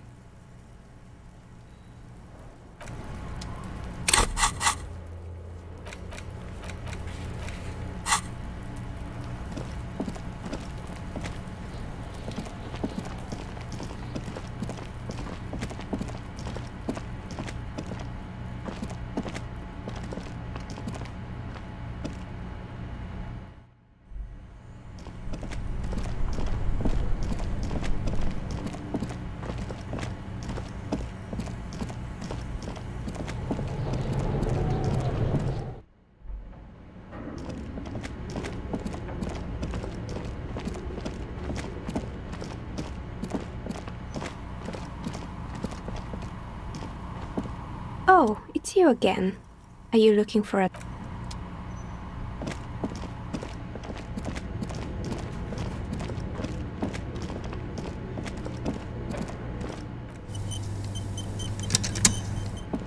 Tiles on the cube are still smooth, like a smooth draw. The filament slides, nothing happens. The speaker comes. Good afternoon. Please repeat. Is this the production schedule? Good. Please repeat. Transportres accident. Thank Tiles on the cube. The filament slides out.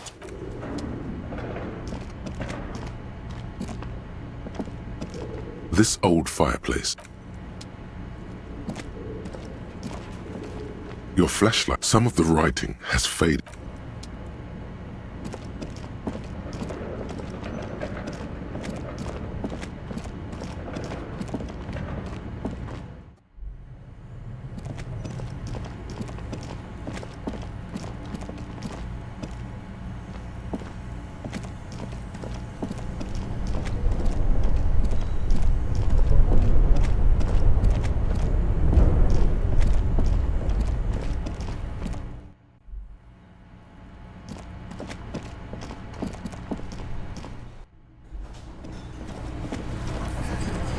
Looks like the circus left town, but the clowns are still here.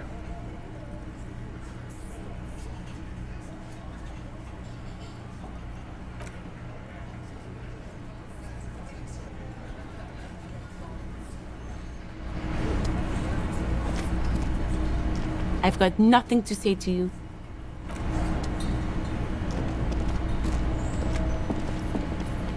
Oh, hello, dear. There you are again.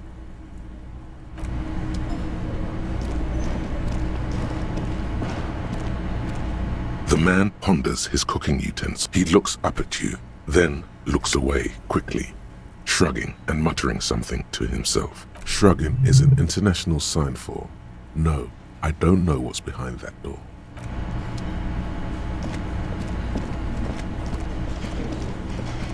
Can I help you? You're already set for the night.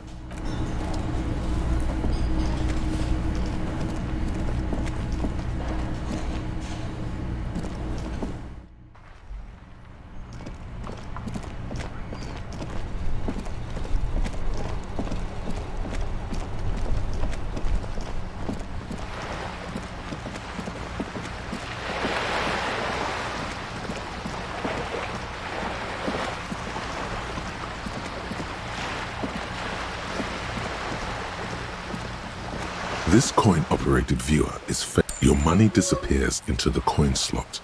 A clunk, the ring of metal. The curtains on the display open. You lean in to catch the view. It's blurry, different blues and greens. In the middle of the shimmer stands a drab grey shape, like a ghost. The lenses shift. The ghost sharpens into an islet in the bay. In the ruins, a man-made structure is visible. A half-sunken sea fort. Its concrete almost reconquered by nature. It looks as if it was abandoned quite some time ago. Nothing but a rotten tooth remains of the anti-aircraft tower. A lonely birch tree grows out of it. Really? I don't have the eyesight to make it out.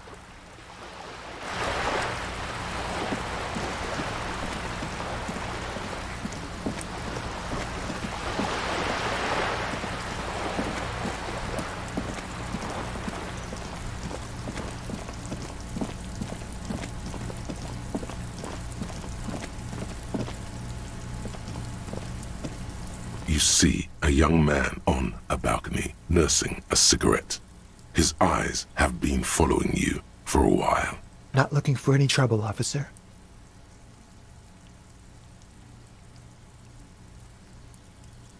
I don't want to be seen talking to the gendarmerie if that's okay. I just want to finish my cigarette. It's the god of cigarettes and youth. Ask him if he's got anything to spare. Is it really that important? Like a nervous cat, he keeps stealing looks at the neighboring windows. All right, but make it quick. Once I finish this cigarette, I have to run. I can tell that you finally got him down. Thank you. It was quite a disturbing sight, even by Martinet's standards. What were you doing last Sunday? Oh.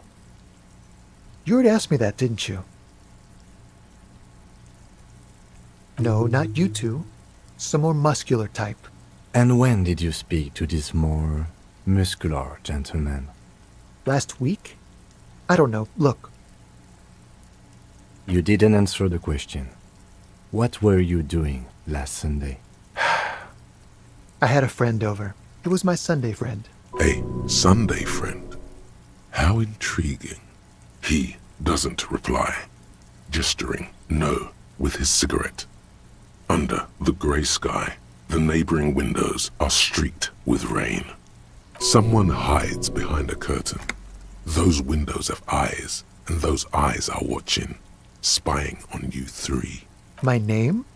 My name is Martin Martinez. Martin Martinez? Good local name. Let's go with that. No. We won't. Now, if you'll excuse me, I really need to get going. This isn't the place or time for questions. Who knows who might be watching from the distance, hidden behind the curtains? For a moment, the man on the balcony seems almost vulnerable. Something moves in the depths of his feline eyes, compassion and a hint of understanding. I am sorry, but I really don't have the information you're looking for. But, hold on, what's that? For a split second, his hand lingers, as though gesturing towards a stone placed right next to the front door. It's a sign. Good luck with the investigation.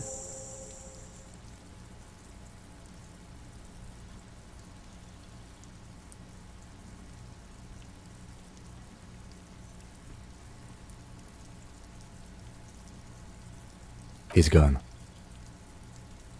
No point in running. Tenements like these often have multiple exits. If he doesn't want to talk to us, then he'll know how to hide himself. He could be a witness. Him or his Sunday friend. Either way, we need to look into that muscular type who's asking about our case. He did leave us a sign. Did you see that? He wanted to draw our attention to that stone right over there. If we find a way inside the building, we can ask around for his apartment. A stone, like any other, lying in a whirl of sleet and mud.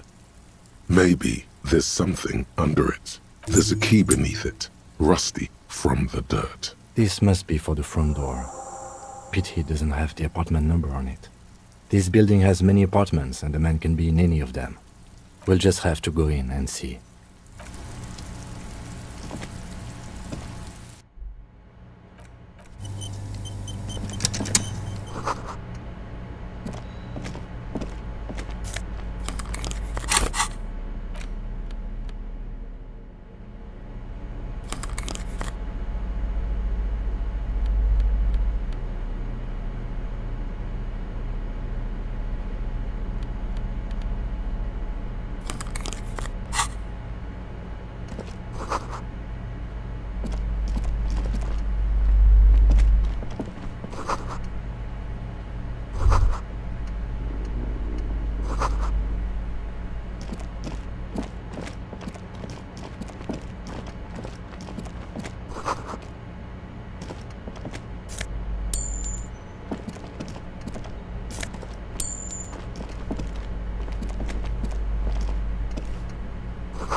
A shift in temperature.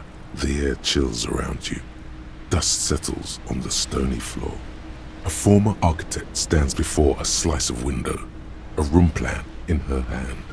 A cold wave has made the air in the building stand still and frozen, with temperatures falling down to -20 degrees Celsius. Is red from the cold. She's breathing on her fingers, clasping the plan. Traces of sadness are visible in her expression. Faint pencil lines on paper depict the same place, but a missing eastern wall connects the room with the neighboring apartment. Ideas for arranging the furniture have been jotted down. It's clean and empty, with new tapestry embellishing the walls. A standard HB graphite pencil has fallen off a three-legged stool in the middle of the room.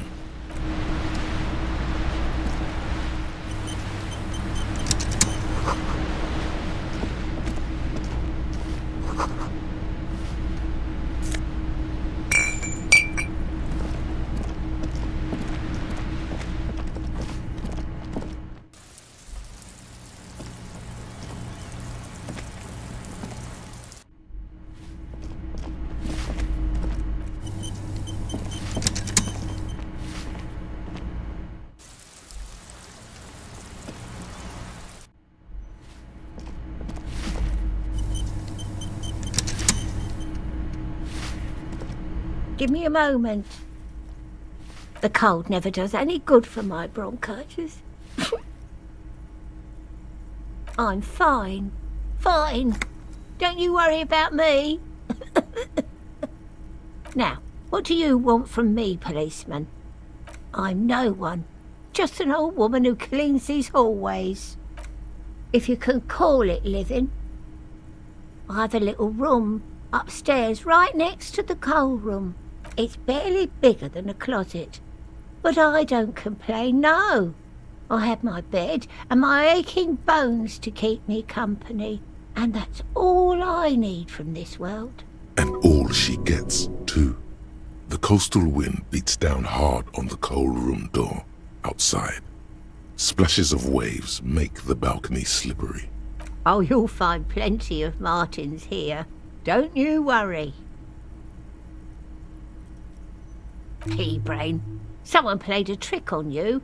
Martinez is a name for anyone who comes from Martinez, like Jim Jamrock or Raoul Ravachol. Oops, you really didn't get the joke there. I thought it was obvious. Anyway, officer, we don't have the witness's name.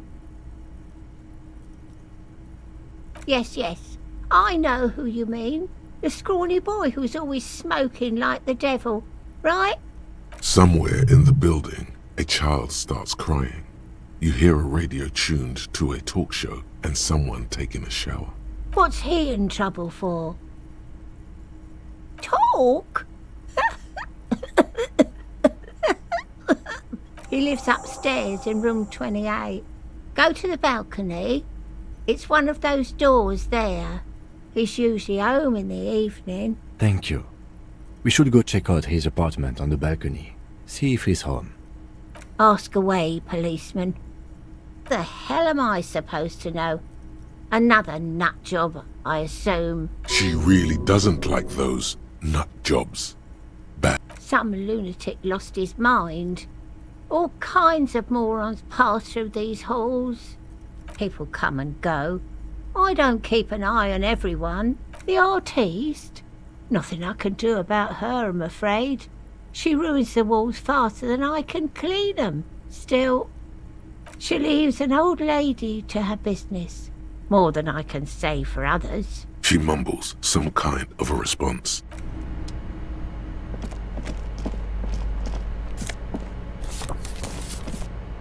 You hear someone walking around inside, rearranging the... This door has been closed with a padlock. A chalk drawn, it's a solid lump of metal, but the shackle is deeply corroded. Better whip out those cutters.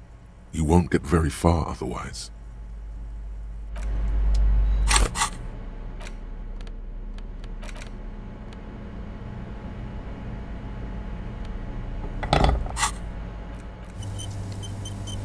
This door has been closed with a padlock. The shackle snaps like a twig, and the lock falls to the floor with a little thud. It should be possible to enter now. After you, detective.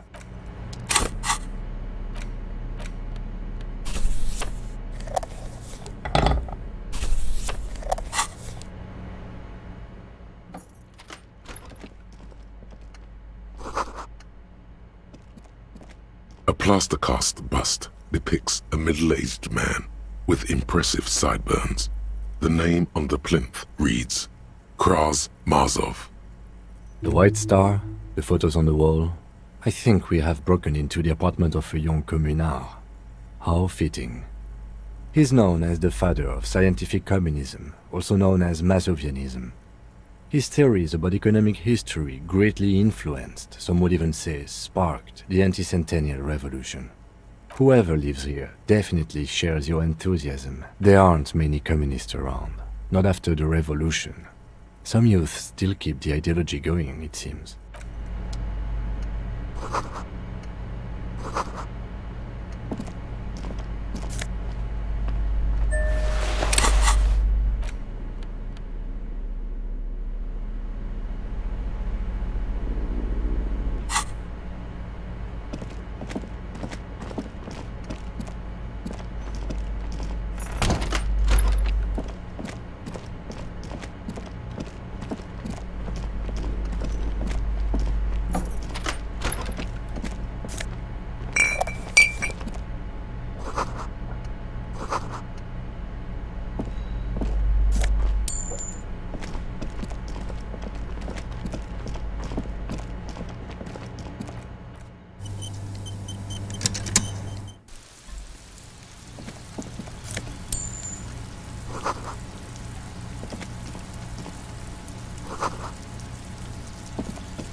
This door is made of metal and appears to be reinforced.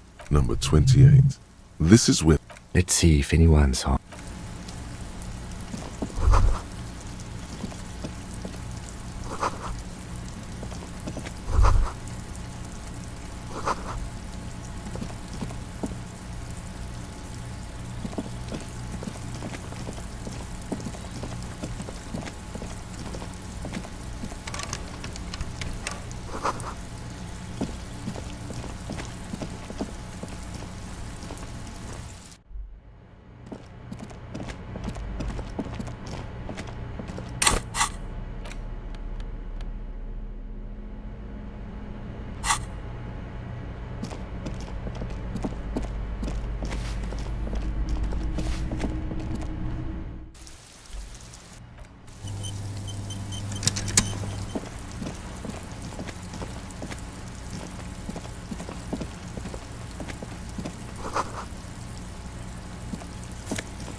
Ooh, the piggies have learned how to saunter up staircases. I didn't think you could do that with hooves. But here you are. Yeah, you got me now. The dynamic between us has completely changed. That smell coming from her paint bucket. It's not paint. It's heavy fuel oil. Ooh, not only have you found my address, you've discovered my biggest secret. I'm a coal miner. She does have eyes that seem to be smeared with coal.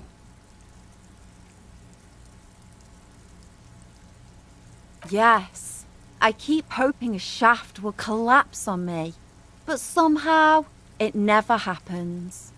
Does anyone in a city like this? It doesn't have to do anything at all. Nothing does. Like me. Right now, I'm doing nothing at all. Shoot, Piggy. It's what you do, isn't it?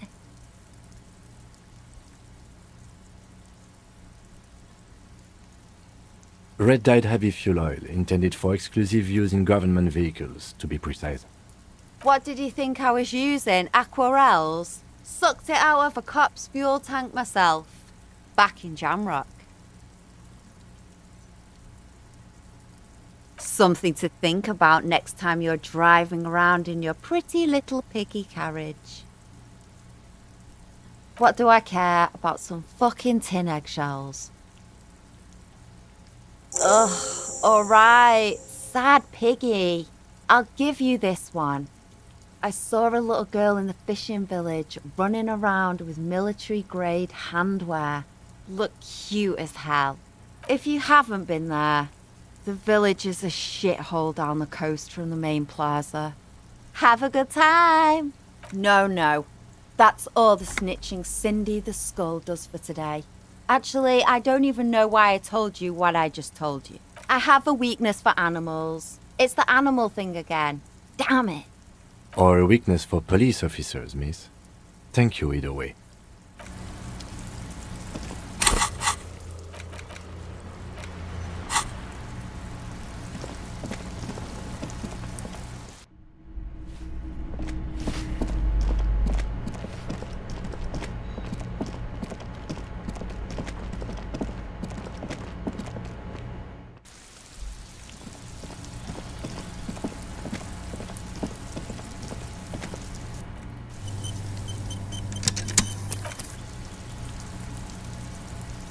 This door is made of metal and appears to be reinforced. Number 28.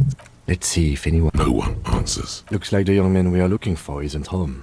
I think our best chance to catch him is we should return tomorrow after we have finished with our day's work. How about 9 p.m.? Sound good?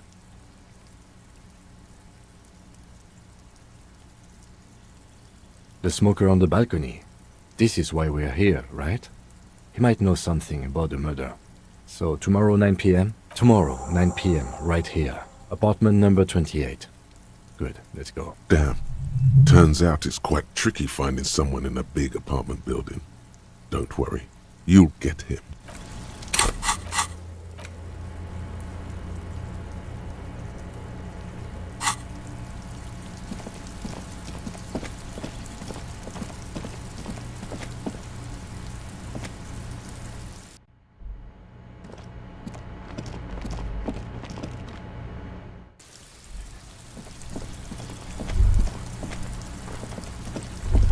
The spread pattern of these bullet holes makes your chest ache.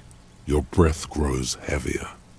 You peer into the faded marks in the stone. They peer back like an endless row of tiny black holes. Sweat starts trickling down your brow. Your chest feels tight looking at them. It's closing in, caving in, ever tighter. Your breathing grows even heavier. You okay there? Might be the after effects of your past escapades. What are you looking at? Bullet holes generally look the same, so probably. But you're right.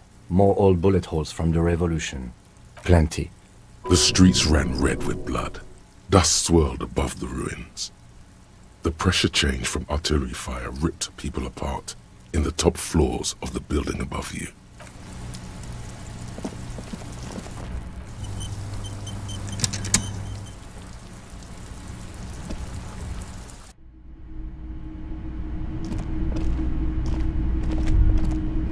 A row of mugs sits on the shelf.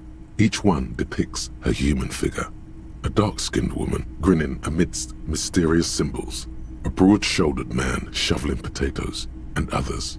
A little ring. Though cheerful, the images on the ceramic make you vaguely uncomfortable. The lieutenant picks up one of the mugs, then puts it back down with a look of disdain. I'm beginning to feel better about breaking into this man's apartment. Yes, your broken mug friend would feel very much at home here. The same humor, the same mocking lines. There's the missing tin soldier. Whoever lives here might have used the Whirling's container to dump his trash. And now they've drawn the ire of the Union. The plot thickens, as they say. Who knows? I'm not expecting too much from this clothes in the trash lead either way. It might turn out to be some random local matter, but still, a nice coincidence.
Just an ordinary wall.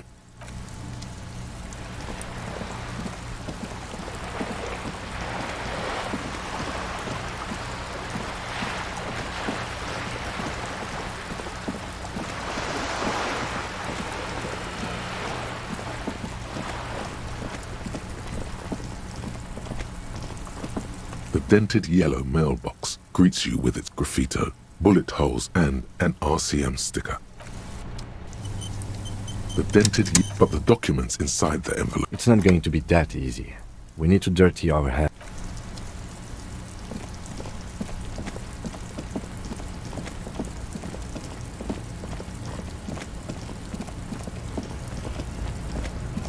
looking for something odd?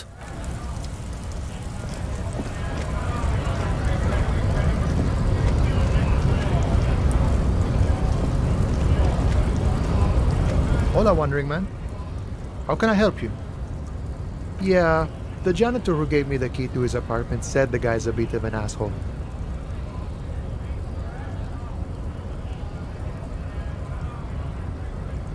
Like I said before, I don't know much about this weasel, but the bossman said he's a real piece of work.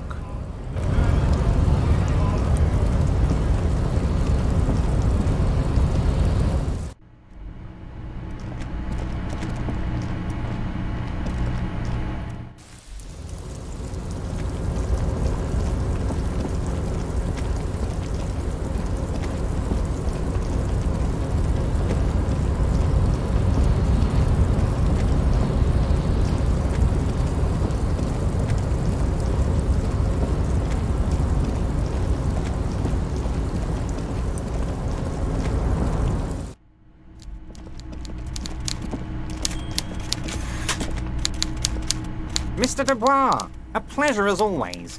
My dear Harry, there are literally millions of containers in this harbour. I couldn't possibly remember what's in all of them. Harry, you smooth-talking son of a bitch. Time is a precious resource, and I don't have enough of it to count containers with you. Smooth talking. Maybe that's the way to go about opening the container. You should have...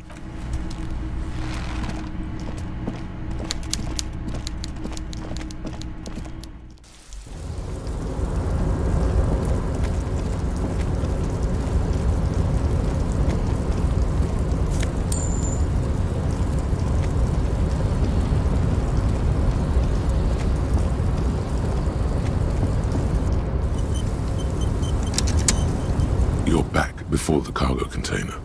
Its drawer has not lessened since you were last here. If anything, it seems to have grown.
The window stands broken.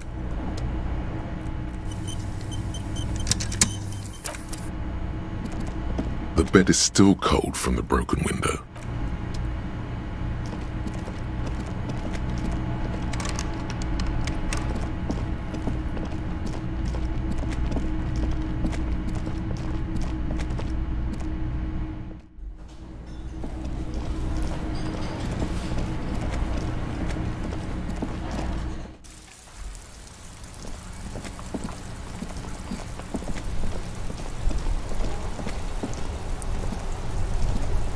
Worn and beaten wooden... We can sit on benches. You can revisit the bench if you ever need to...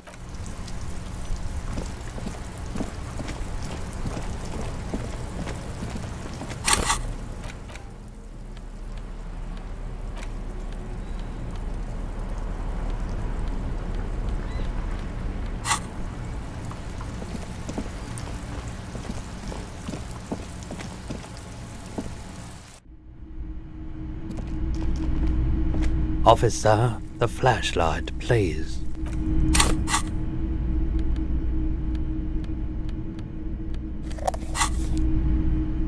Hello again. How can I help you?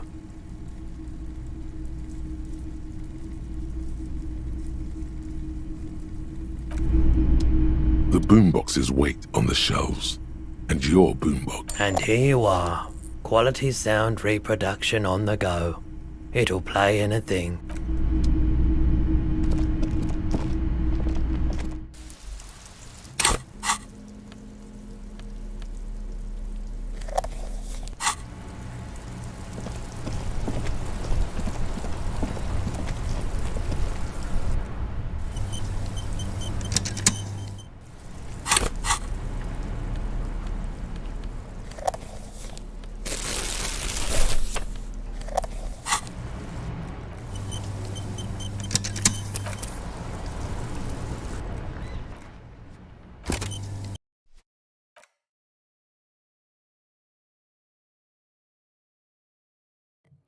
This is all I'll be playing for right now, but I'll be on later tonight. Thanks for tuning in, and we'll try to progress the story a little bit